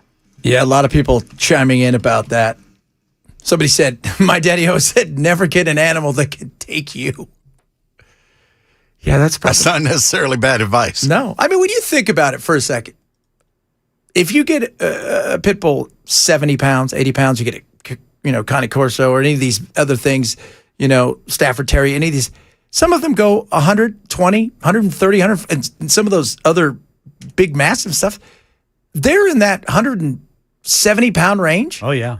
I mean, they take a cougar on and fight it. I mean, some of those animals were bred back in the day to work certain areas, and some were bred to chase down bears. So that's a formidable opponent when you take their jaws in. And so, yeah, I mean, they should be, I wish more people would pay attention. But they, it's the same thing with animals like snakes, right? People go out and they'll get a Burmese python because it's little and it's yellow and it's great. It's an albino. And they don't realize, hey, you know what? In a few years, if you take care of it right, that thing can eat a goat. Oh, but I want to feed it a goat. But instead, they dump it and then it starts mating. And then you have South Florida, which is completely invaded by crackheads, but also Burmese pythons. Yeah. It's like these people who think they're going to get these teacup pigs. Oh, it's so awesome. Those are the best. A teacup pig will grow to 300 pounds. Yeah. At least. And then they get those tusks. Have you ever had a pig? Never. My mom had a pig. Only for breakfast. My mother had a pig. Pignoceros, we called it. Pignoceros. So she had Great Danes and she had Pignoceros. And those Great Danes, they'd get around that pig and all of a sudden you see the Great Danes come flying through the air because Pignoceros was huge. Yeah, tossing them around like nothing. Did not stay tiny. I don't know what teacup they were talking about. Probably the one at Disneyland that we can all get in. It's like, people, they get excited. Oh, it's going to be awesome. It's so cute. It's so cute. Trust me, if we could keep a pig, and they're trying their hardest, guys, to breed them so they only get to be 25 pounds, because you could sell billions of them. But right now, like you said, they get those 300 pounds. No teacup there. I want a pygmy rhinoceros. Do they make that? No. That'd be cool. Hippo. Is it Mudang? Is that little thing? Yeah, Mudang. How big do those get? I don't know. At least as big as a teacup pig. Probably. I bet you, they look cute now, but I bet you they weigh 300 pounds when they're full growed. Pygmy elephant, though, like real pygmy elephant, one that could get the size. I mean, that's fun. Let's do that. But you know what? I'm just waiting for my dire wolf. Oh. Now that we started breeding those, somebody's going, we should probably get a dire wolf. How big do those things get? Big enough. I'm telling you, we need some more mastodons. Well, bigger than regular wolves, and regular wolves are pretty damn big. Yeah, they get bigger than regular wolves because they're dire wolves. Ooh, dire wolves. Coming up, hour number 3 of the program. A lot of stuff to get to. More on when and what will the attack be on Iran. We'll discuss a little bit of that. A bunch of other stuff. Hot Take Tuesday as well. More on the horrible attack here with the pit bulls, among other things. Chad Ben Show, Super Talk 99.7.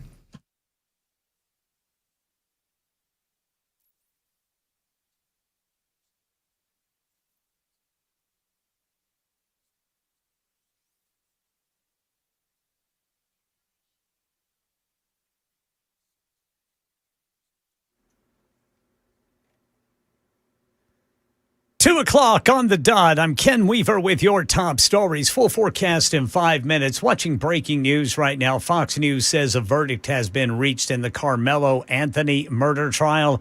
And now outside the courthouse there in McKinney, Texas, you have white people and black people shouting at each other. No word on what the verdict is at this time. This is a special report from ABC News. I'm Wayne Cabot.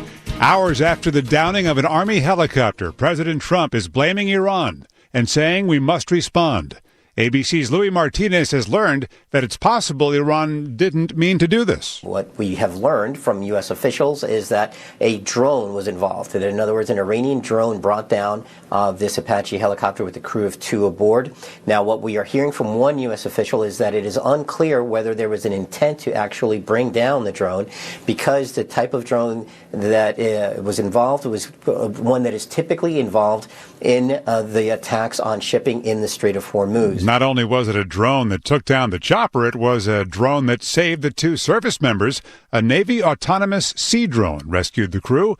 It just arrived into the 5th Fleet in late March. It's the first time that a drone has been used to save U.S. military members. This is ABC News. Right now in Tennessee, Democrats have dropped their federal lawsuit over the state's newly redrawn congressional maps, the challenge claiming the Republican-led plan weakened black voting power and caused potential election confusion. Plaintiffs included the state party, Congressman Steve Cohen, State Rep Justin Pearson. A federal judge dismissed the case without prejudice, meaning it could be filed again.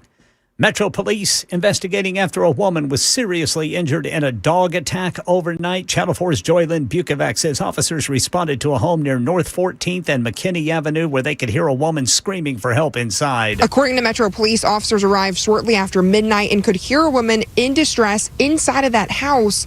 Investigators say officers forced their way inside and then found 5 dogs attacking that woman. Police say the officers shot and killed all of those dogs in order to stop the attack. The woman was rushed to the hospital with serious injuries. At this point, investigators have not released an update on her condition or who those dogs belong to. A 6th dog, which was in a bedroom and gated away from the kitchen area, was not injured and placed into the custody of Metro Animal Control. Police immediately rendered emergency medical care to the victim. The 47-year-old woman rushed to Skyline Medical Center with serious injuries. She had acquired these dogs, reported to be pit bulls, from an animal rescue organization. The Williamson County Sheriff's Office is launching a new camera registry program for residents and businesses. Participants can voluntarily share their camera locations and contact information to help deputies respond faster to crimes. Officials say they will never access live feeds and will only request footage with permission. While some see it as a helpful tool, others have raised concerns about privacy. That's the latest news. Weather's next. I'm Ken Weaver, WTN News.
What is up, party people? Happy Tuesday.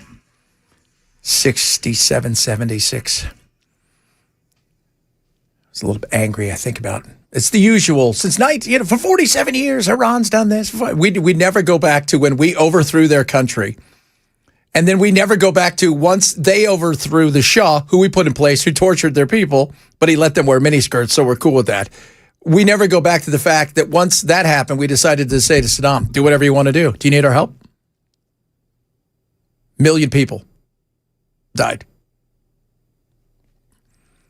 Well, what if they get a nuclear bomb? You know what? Give them all nuclear weapons. You know what they're going to do? They're going to do like little dogs do when they all bark at each other on the other side of a fence and the fence opens up. They're going to stand there and stare at each other. Same thing that India and Pakistan do. Now they just fight with sticks. Literally. Same thing with China. China and India just run back and forth across the border and punch each other. Yeah, they just hit each other, throw rocks at each other. Because why? Because it's a deterrent. Think about it. If you have a house and somebody's coming to potentially invade your home, but they know that while you could fight a little bit, you could probably overthrow them. But then they find out, well, you've got a couple dogs. Then they find out you have guns. And they think, well, I'll go to the next person's house then. Look at North Korea. Always gets the opportunity to have a seat at the big table, even though he's a little fella. As Ken would say, just a little fella. A little fella. Just tiny, tiny guy. Itty bitty. And there's little Rocket Man. So, no, and they weren't trying to get one. According to our CIA, was it MI6? According to everybody, except for Israel. Well, Israel, if you want to go fight him, go. Go fight him. Go fight him. But I don't think we should be paying for any of these damn things.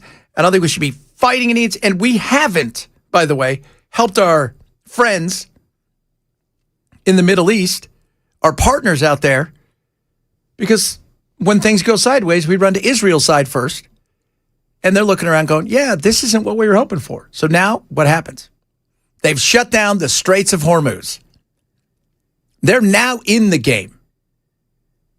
And they shot down an Apache today with a drone, which was over the Straits of Hormuz, which I thought we had destroyed all of their capabilities, which we find out hasn't happened. Probably means that the president is about to order something big in Iran be blown up.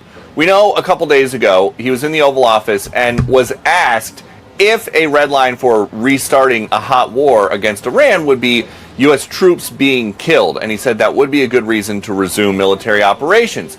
There were no U.S. troops killed here, but it seems like Iran was trying really, really hard to kill U.S. troops because they did shoot down an Apache helicopter. We've got the president's post. He says, I've just been informed by our great military that last night the Iranians shot down one of our highly sophisticated Apache helicopters while patrolling over the Strait of Hormuz. There were 2 pilots involved. Both are safe and uninjured. Nevertheless, the United States must, of necessity, respond to this attack. This is brand new. We had been told over the last couple of hours that an Apache was down and that an operational first for the U.S. military was using this drone, this water-based drone. We've got some info on it. It's a 24-foot-long ASV, autonomous surface vessel. They call it the U.S. Navy Corsair. It's got a 1,000-mile nautical range and 35-knot top speed. We don't know exactly how the drone contributed to the search, but it is credited with helping save these guys' lives as they were plucked out of the Strait of Hormuz. And we would expect to hear more from President Trump about exactly what the appropriate response is here, but it's definitely going to delay any kind of a final peace plan. And there is no peace plan. There isn't any. Because they're not going to give up. See, and everybody's like, well, we got to do this. So we can How many people are we going to kill? Do you think that we're going to go in and eviscerate 500,000 people to try to get rid of the IRGC and that somehow magically, after killing 50 or 100,000 of them, but we killed 500,000 civilians, that they're going to be totally cool with all that's going on? Probably not. Their whole thing is asymmetrical war, They know we're bigger, we're stronger. We could do, if we wanted to, we could go in there. And then what? We're going to fight them? How many men are we going to have to put on the ground? How many people have to die along the way? It opens up a hornet's nest. Remember Libya? Everybody looks over. Remember Libya.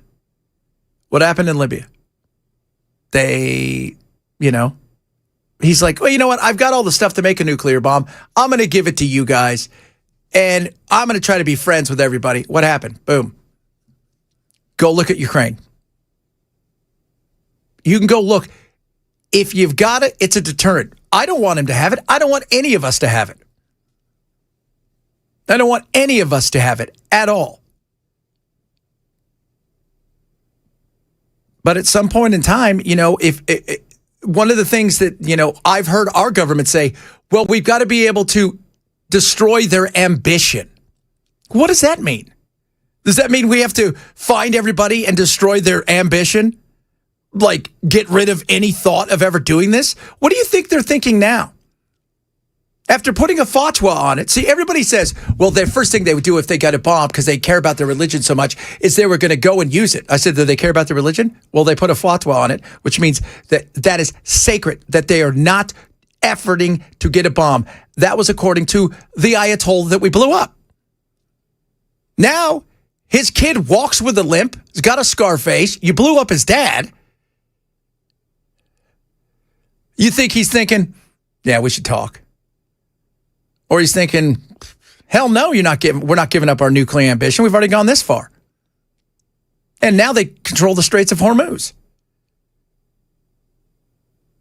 So their economy sucks. And it's been crushed. But it's been crushed for decades. And do you think the Chinese aren't helping them? They promised they weren't going to help them. You don't think they're cryptoing them some money? I'm sure they're doing some stuff. Because they sit back and laugh at this. So what are we going to do? How much? I keep asking you guys, what do you think a win looks like?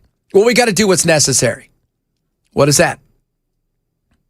What is what's necessary? Whatever Trump says is good. But Trump doesn't. First of all, if we're all honest, he looks kind of bored. He's already said, I'm kind of getting bored with this. Remember when he said that? I'm kind of getting bored with this. What? Yeah. What the hell do you mean you're kind of getting bored with war? The negotiations, kind of getting bored. He's got to do what he's got to do. What does that look like? We're not going to nuke him. That's not going to happen.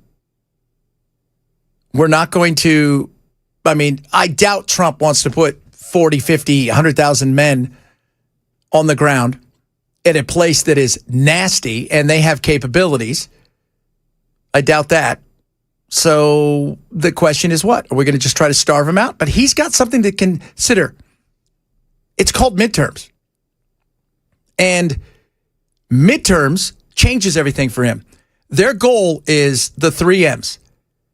Military. They do not think that we have, not that we don't have the military, we don't have the stuff. The munitions, that we've run out of stuff. That is what they're betting on. Go back to Operation Midnight Hammer. We did not have days and days and days of stuff. That's why we stopped it. And they pulled back and said, all right, we'll stop. They said they regret that. So they don't think we have the munitions and the weaponry to protect.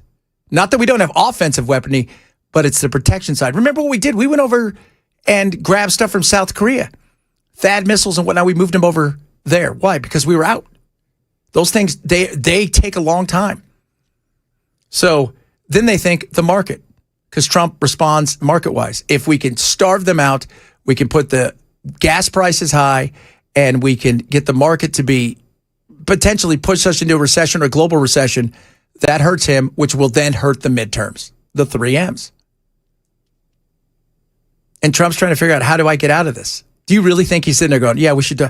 No, he doesn't want to go and do anything more than this. I think we recognize that. But as much as he wants to negotiate and probably come up with a deal, he's negotiating with the ghost of Christmas Obama past.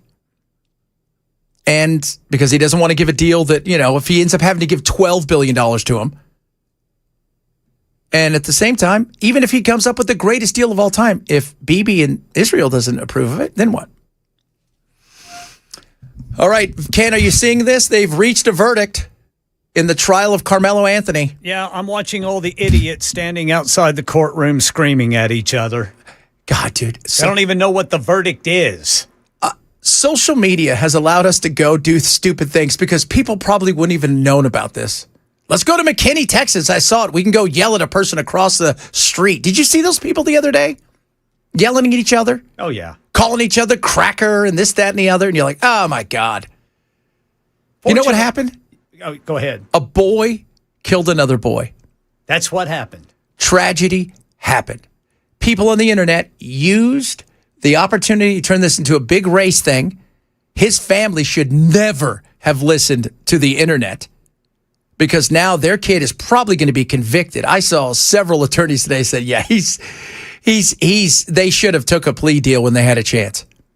But it was a ridiculous machismo thing that saw a kid die needlessly and another kid who realized his life is over after he did what he did. We turned everything into race. Everything. Yeah, right now outside the courthouse, aerial views show maybe a couple of dozen people out there, maybe a little more. But you wait. It'll grow. Yeah, it'll grow. Oh, yeah, totally. Because it's all over social media right now. And I'm curious to see what happens. Because yesterday there was a 2-hour window where they took a break and then they asked for another 2 hours. And the thought was they were trying to get a plea deal, but they realized that ship had sailed. So then they were deciding, do we put him on the stand? And everybody agreed, you put this kid on the stand, he's going to get eviscerated. And the thing that is so frustrating about this is once the TV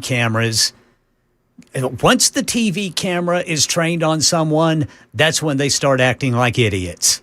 Yes, of course. It just fuels it. Yeah, it's the Chud the Builder world. Yes, bingo. Right? Because it's look at me because I want to be popular. I don't care about it. I don't care about the repercussions. I care about the likes and the shares and the popularity side of it. It's the flies flying to the moths flying to the electric light. Zzz. And you're right, it is embarrassing. So I have a feeling this is going to come down. And the fact that they came back, I mean, they only called 6 witnesses.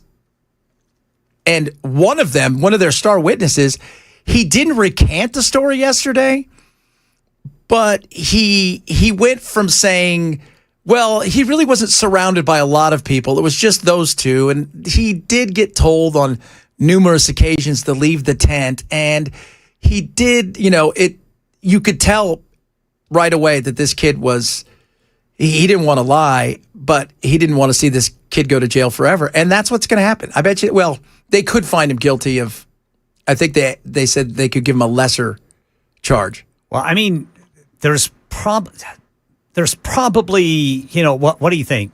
Manslaughter, maybe? Manslaughter, yeah. Because they got first-degree murder, and they could take it all the way down to manslaughter, and which is probably what they offered him. And, you got a kid who did something stupid and heinous, and it was horrible. Okay, his life's ruined. His family's life's ruined.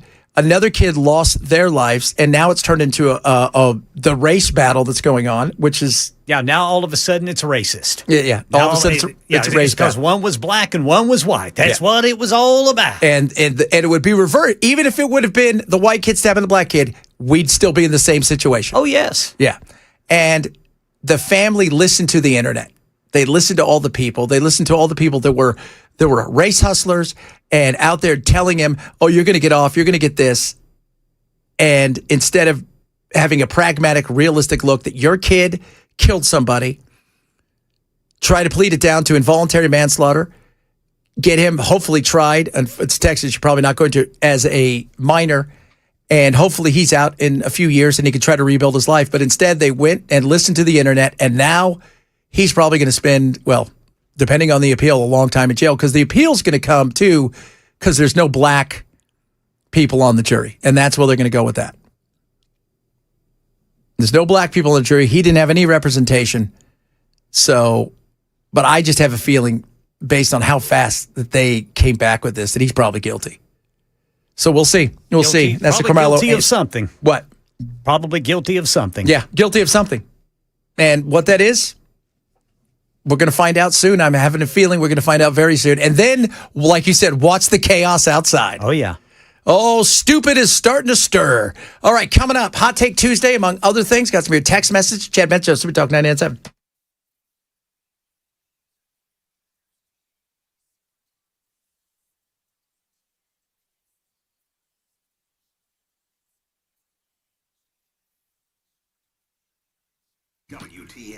Omaha Steaks is amazing and delicious, and that's what Dad wants for Father's Day.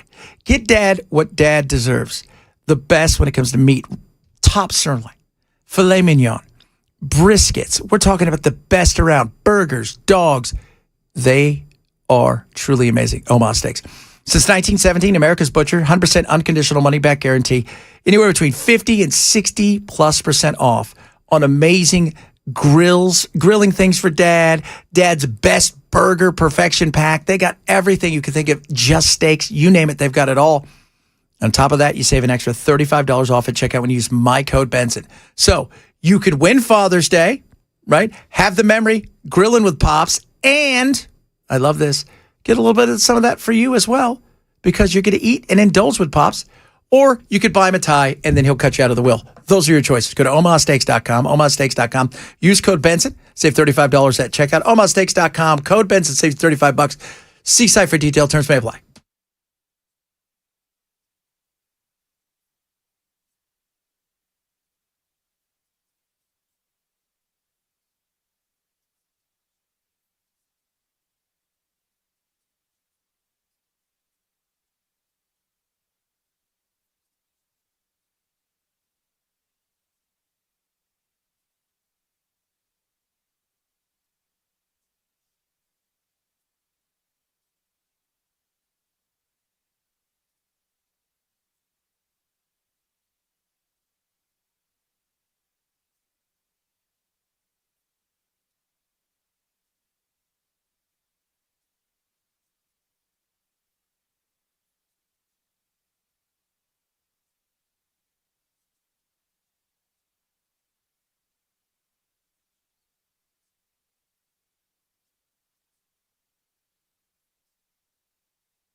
All right, so a jury has reached a verdict in the high-profile murder trial of Carmelo Anthony in North Texas. We are waiting to hear what the verdict is.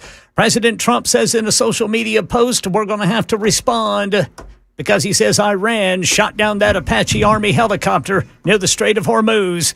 Waiting on that, too. All this and more coming up at 2:30 on Super Talk 99.7 WTN. It is all happening, is what we're saying here. But every once in a while, we got to take a deep breath and find out what's happening when it comes to our takes. Hot take, hot take, hot take Tuesday.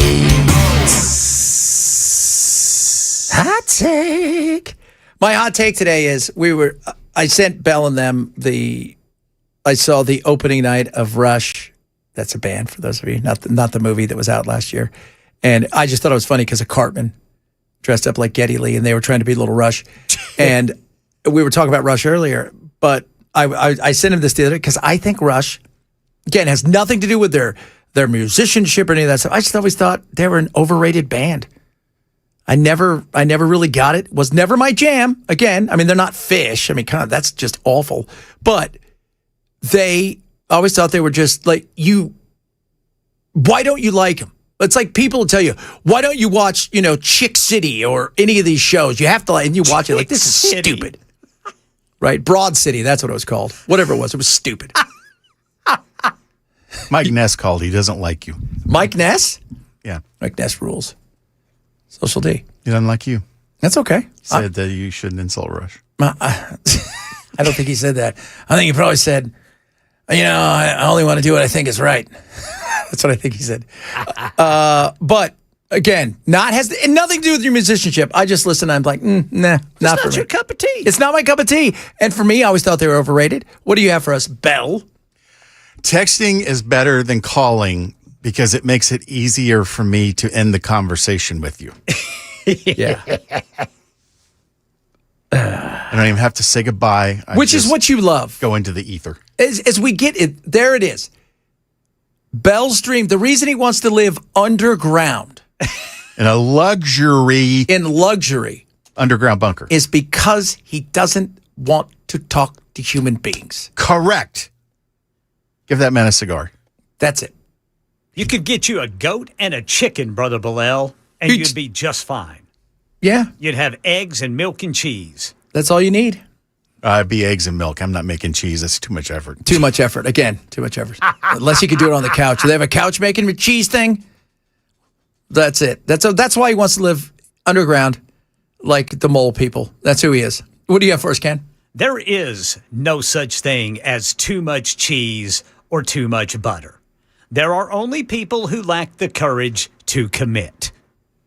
Yeah. And I got that from, I recalled having dinner one time with some folks, and one of those people got upset because the cheese was, there was too much cheese and it was stringy. You can't have too much cheese. I don't think you can. You can't. And like you said, Belle, a baked potato is just a vessel for delivering the things that are tasty good. Yes, sir. Yep. Butter, sour cream, some chives, maybe. Chives? Maybe. Same way with a taco. Pour that cheese on it, baby. All day. Salsa, cheese. This is just a vessel so my hands don't get dirty. And then butter on toast. Oh. Man, I'm not going to put a tablespoon of butter on my toast. I'm putting 3 or 4 tablespoons. That's right. It's not butter on toast. It's toast under butter. Yeah, it is. It's what it is. It's an edible spoon. Because if I was to take a knife and then try to eat the butter on my own, you would think I'm a weirdo. But if I eat it with this bread, that's okay. I think we already think that of you. Yeah, I know. Well, that's because of the peanut butter thing, which, again, I haven't had any. Because I told you, once Steph and them went home back to Arizona for the summer to help Grandma out, I said, look, I'm not going to get any more peanut butter. And I haven't had a drop of peanut butter in days. I got a little chip. That's the way to go, Brother Chad. Little peanut butter cup. Yeah, because addicts always tell the truth, Ken. No, much like you, Belle, I'd have to go somewhere to get it. And the thought of going somewhere is just, I don't even, you know me. I was like, my car, I've filled up 3 times since the war started 100+ days ago.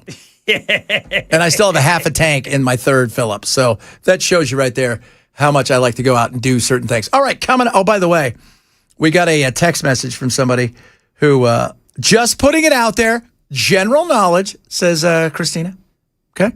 The Big Rock Blue Marlin tournament is weighing in a marlin right now, 919 pound. Ken needs to get that tuna boat. That could get us a lot of money, boys. That could get us I some. gotta get that boat. Yeah, we got to get that boat. That Elantra needs that boat. If only I could hear it.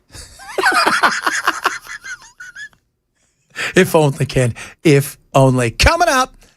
Oh, we got all kinds of stuff. And I got to play you this stuff from Colorado's governor, Republican governor. When you hear this, you will think, what the hell are we doing? How did we get here? Chad Benso, Super Talk 99.7.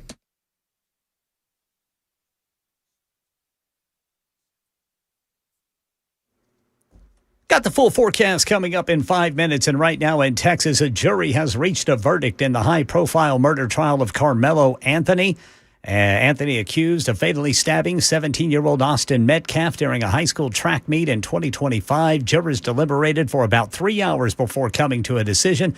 The verdict has not yet been announced publicly. It's expected to be read in court shortly. There is a couple of dozen people outside the courthouse, and it looks like blacks and whites, at least some, are shouting at each other because Carmelo Anthony is black and the 17-year-old victim, Austin Metcalf, is white. President Trump said in a social media post today that Iran is responsible for shooting down the Apache Army helicopter near the Strait of Hormuz. The president also said that the U.S., quote, must out of necessity respond to this attack. The service members on board the helicopter were able to escape and get rescued by a boat drone. Here's ABC's Luis Martinez. All of this happened during nighttime. In the middle of the night, around 4 in the morning local time, as this helicopter, normally accompanied by another helicopter, would have been operating together. And then we know now that this boat drone was able to pluck them out of the water. 47-year-old Nashville woman's in the hospital after 5 dogs she was fostering attacked her inside her McKinney Avenue home last night in East Nashville. A neighbor called 911 just before midnight after hearing her screams. Police from the East Precinct forced entry into the home where they found the woman covered in blood on the kitchen floor, the dogs on and around her. Officers shot the dogs and administered emergency aid before the woman was rushed to Skyline Medical Center with serious injuries. Here's Channel 4's Joylyn Bukovac. Right now, police are still working to determine exactly what led up to that attack. No officers were injured as they were trying to save that woman. And right now, there is an investigation into the use of deadly force that is standard in a situation like this one. Yeah, another dog survived. That dog was locked up in a bathroom. By the way, the woman got the dogs. She was fostering them from a shelter. That's the latest news. Weather's next. I'm Ken Weaver, WTN News.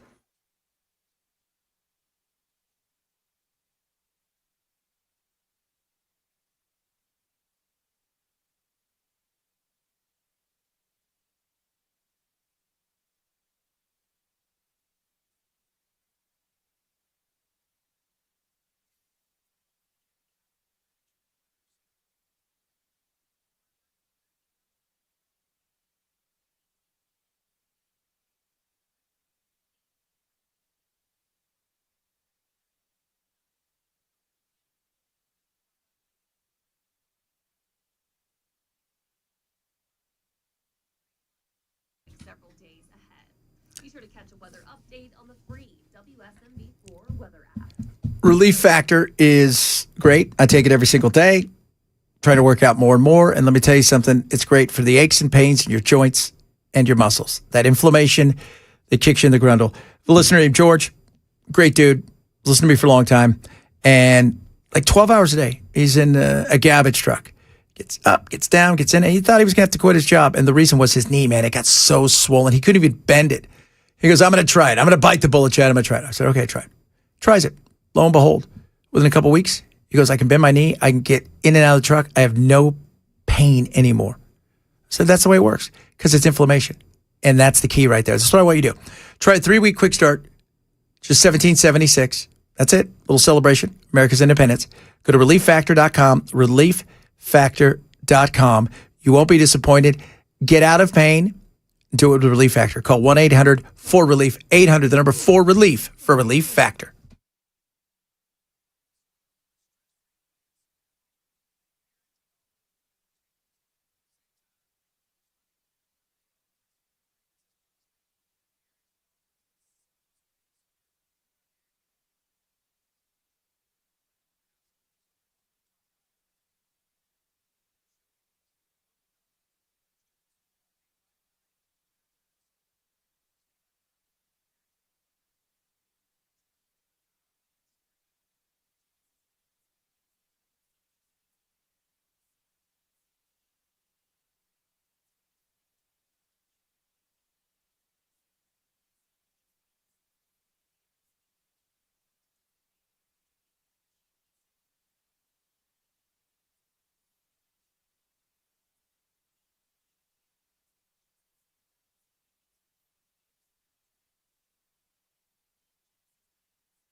new security system. Call us today at 615-777-7NCA. That's 615-777-7622. License number 64. Beacon Capital Management is awesome. Now, let me tell you something about Beacon, okay? There's a lot of places like, oh, we can do this for you and help you for your retirement, or we can do this for you. Beacon does everything, right? They're the one-stop shop. You get a full, free, personalized financial consultation. That includes things like taxes, which as people retire, right, they maybe don't understand that you got to still pay some taxes, but there's opportunities out there, including stuff that's in the one big, very, very big, beautiful bill. There's also opportunities out there for you to figure out, hey, do I just have to take this Medicare? No, they can help you with healthcare. They can help with long-term care, as well as the dollars and cents of everything that comes with your retirement. So this is what I want you to do. Get your free personalized financial consultation. My good friends over at Beacon today. And again, they do everything. Call 615-488-9303. 615-488-9303. Check them out online at beaconcm.com, beaconcm.com. For Beacon Capital Management, this is a paid placement.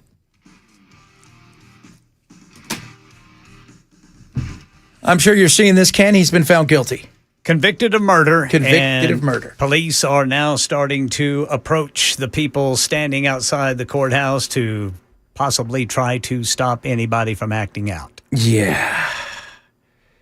I got a feeling that crowd is going to start growing. I have a feeling that as well. I just have a sense that this is going to get ugly because it was uglier during the week with the Carmelo Anthony, Austin Metcalf thing, and people screaming and yelling at each other, people getting ready to fight. And I have a feeling, like you said, this is going to get uglier and grow. And you hope not, but I don't. The tension is high for all the wrong reasons. It was two kids who were in a fight, and one kid did a horrific thing, and now his life is completely ruined. Another kid lost his life, and the internet and the powers that be, who are race hustlers and everything, have decided to turn this into something that is, it shouldn't be. It should be talking about, we say, Ken, we should be talking about the tragedy and what can we learn from this. Instead, like you said, look at all the cops out there. I mean, they must have anticipated. Oh, yeah. I'm glad somebody anticipated something like this. As far as, okay, this is potential to happen. Because this week, even on Monday or Saturday as well, because they had it over the weekend, people were getting ready to fight. Yeah. You're like, really? I mean, what? People who don't know either party involved, who just thought that they were going to show up and somehow that this was going to make things better. And you're asking yourself, why are you there? Why are you there? It's like, what are you doing? It's like the people who went out and that lady that they found not guilty for killing her cop boyfriend. Remember that a couple of months ago? Oh, yeah, yeah. Yeah. And all these people showed up out there. Had nothing to do with it. Nothing to do with it. You didn't know the dude who got killed. You don't know her. What are you doing? And now, I mean, you could see it too, man. People look like they're getting ready to, if the cops weren't there, I think this thing would devolve fast. Very, very fast. So he's been found of murder. He faces life, I think, without parole. I don't know if they went for the death penalty. It is Texas. Yeah, they use the chamber in Texas. Yeah. Yes, they do. So we'll keep you abreast of everything. But and you know what else is out there too? People that are there because they want clicks and views. What clicks and likes? Clicks and likes and views. And it's just easier to go out there to ask ridiculous questions, to try to goat people on to do stuff in hopes that your video, your live stream goes viral. Goes viral. Good God. Society. How did we get here? Let me tell you how we got here, kids. Politicians that are wackadoos. So I said I was going to do this first and foremost. And you wonder why I want to be left alone. You know what? I admire all of that for you. I do. Have you heard of Victor Marx? Okay, so Victor Marx is this guy that is running to be the governor of Colorado. Is he the noodle? This guy is. He's the noodle. He's the guy that is. He makes George Santos look like he's the most pious truth teller in the history of mankind. So, first of all, this is one of his things he was talking about with the guy that ended up being the moderator. This interview, who he said, "Hey, yeah, I killed people when I was 7." Excuse me? Wait, what? Your claim that your abusive stepfather forced you to kill a man when you were 7 years old, is that the only person you've ever killed? Well, I would say as a child, yes. I mean, without question. Wow. So, as a child? As a child. If that's not an immediate no to that question, we have an issue. Yeah. What's he think about taxes? That's right. Right. So now the way he describes himself is he is a high-risk humanitarian with successful missions in Iraq, Syria, North Africa, and Southeast Asia. So it gets to the other day, the debate. So there's 3 of them on stage. Okay. And one of them on stage is this lady, they call her the adult in the room, and she to these guys, the other guy who's, by the way, just another, once again, how are these the 3 on stage? This is spectacular. So they ask him this, by the way, the moderator eviscerates him. You claim that you've been all around the world armed to the teeth rescuing women and children from captivity, that you've stopped human smugglers at the Mexico border and made them pay a price, that you as a civilian called in a U.S. military airstrike that killed 70 ISIS fighters, that you were the first American into Gaza during the war with Israel, that you've done 150 high-risk missions and every one has been a success. You told me last week that it's all true and that you don't need to prove it to anyone. But you're talking to voters now. How should voters decide whether you've lived one of the most extraordinary lives in human history or whether you're a liar and a fraud? It's all true, guys. Says who? Take my word for it. It's all true. And half of it has been debunked before it ever got out anywhere. Okay, but he's not done. Can we back up to her for 1 second? Please answer the question, sir. I will. But I'll make a little informal complaint. The folks at home don't want to hear about her past and what she did. That's not going to make a lick of difference to those who are having trouble putting food on the table, Kyle, paying their electricity bill, having to try to figure out how they send their kids to school. Sir, how much of your time do you plan to burn before you answer the question of whether you tell the truth? Do I tell the truth? How should voters discern whether you have had one of the most extraordinary lives in human history or whether you are a liar and a fraud? Well, simply go back. I have 20 years of videos and documentation and people. We just had our head of security in Iraq call in a video today. The proof is just in people and what we document. Wait, hold on a second. You called in a strike to kill 70 ISIS? And you're just a dude. Now it gets better. Because, again, how do we get here? I can't help it if I've had an extraordinary life. I'm an ordinary fella. And starting from my childhood all the way to now, me standing up on a stage running for governor. Reagan, I said I was going to talk about you. Come, seats.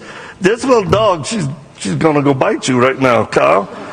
She was in Syria and Iraq.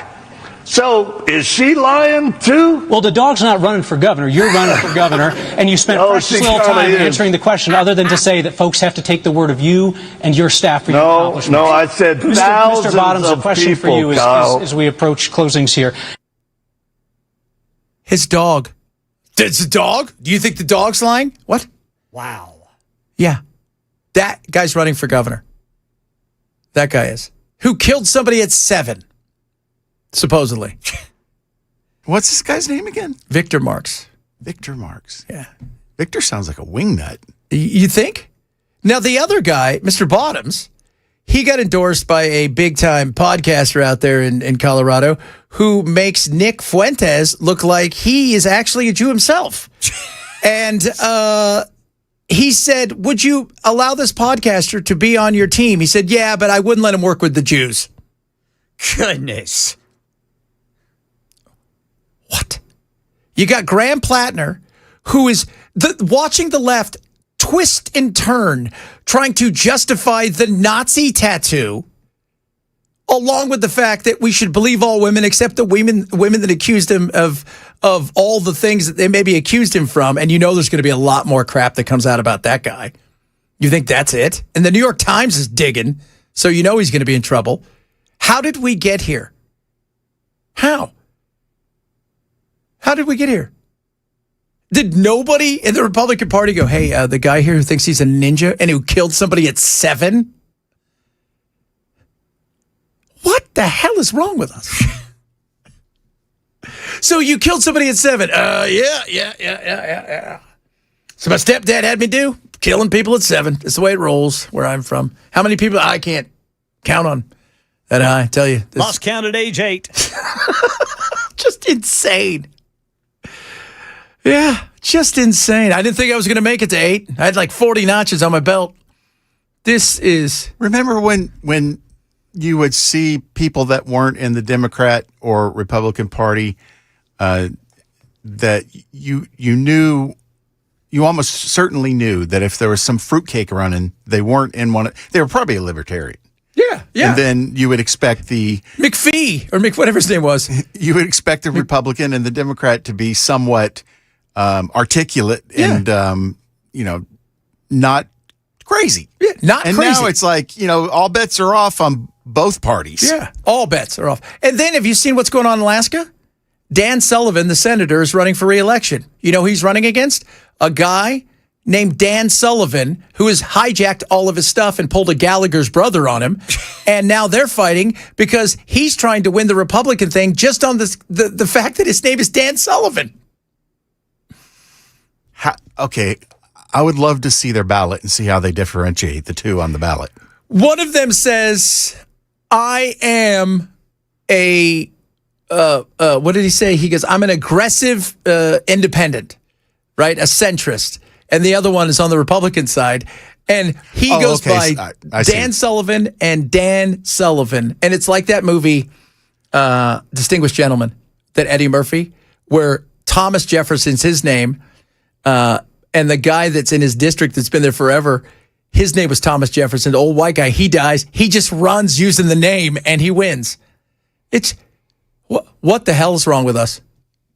How do we get here? Tell me that election isn't going to be contested. Oh yeah. Good God. They're all going to be contested. Welcome to the world we live in now. Coming up, Matt, he's here, I believe. Right? He's here, right? That boy's here. Hope so. All right. Yeah, he's here. We're going to talk to Matt straight ahead. Chap Intro, Super Talk 997.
Wrapping it up on a glorious Tuesday. Two Rivers Golf Course. Love that place.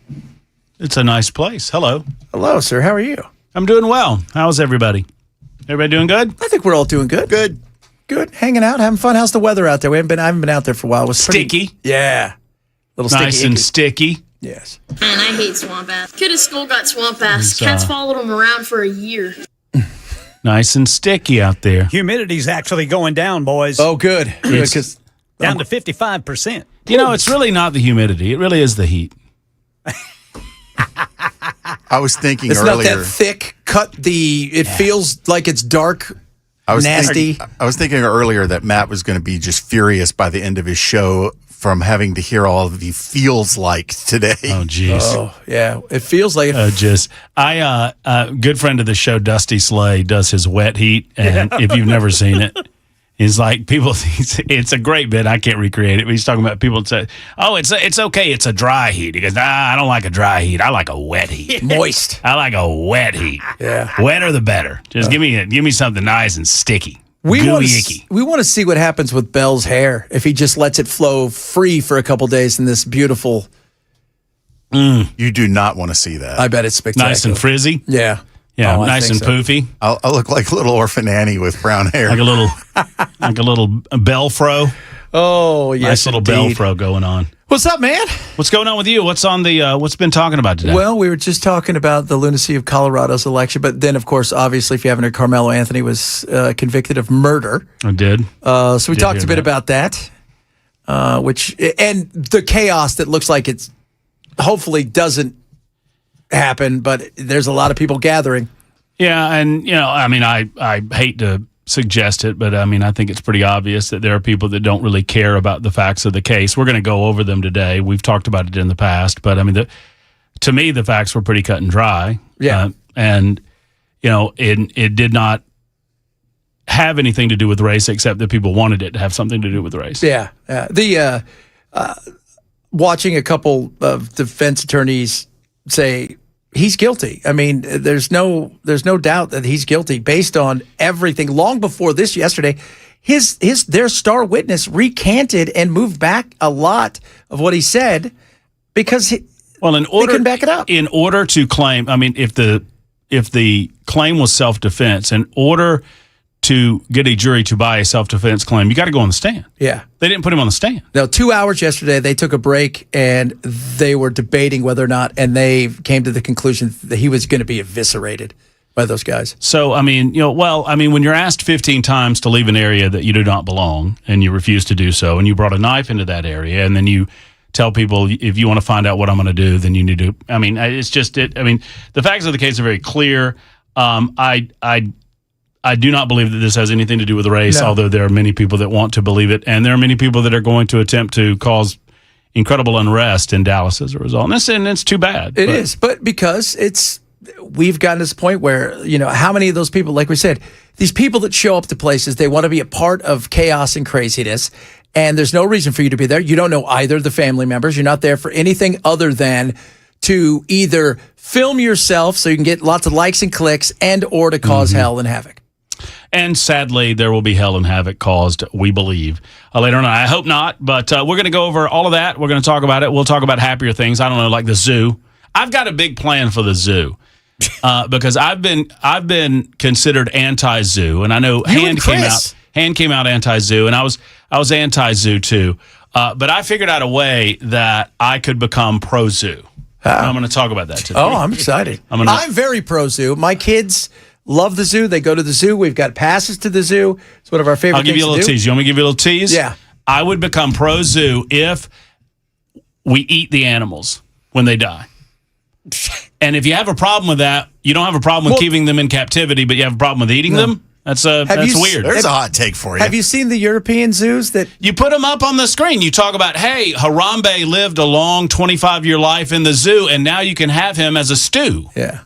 Harambe the stew. Yeah. Have you seen the ones in Sweden when like the giraffe dies and they take it out and they chop it up and they just start handing it out to the other animals? It's the nature of life, brother. I mean, it's the circle of life. Yeah, absolutely. So, I mean, I think It is the circle of life, and you're right. I can't wait to hear that. Yeah, I see you waving, Bell. I see you waving. Settle Bell. down, for God's sake. Bye, You know what? We Bell. just might sit here and talk for a little while. That's straight ahead. There you go.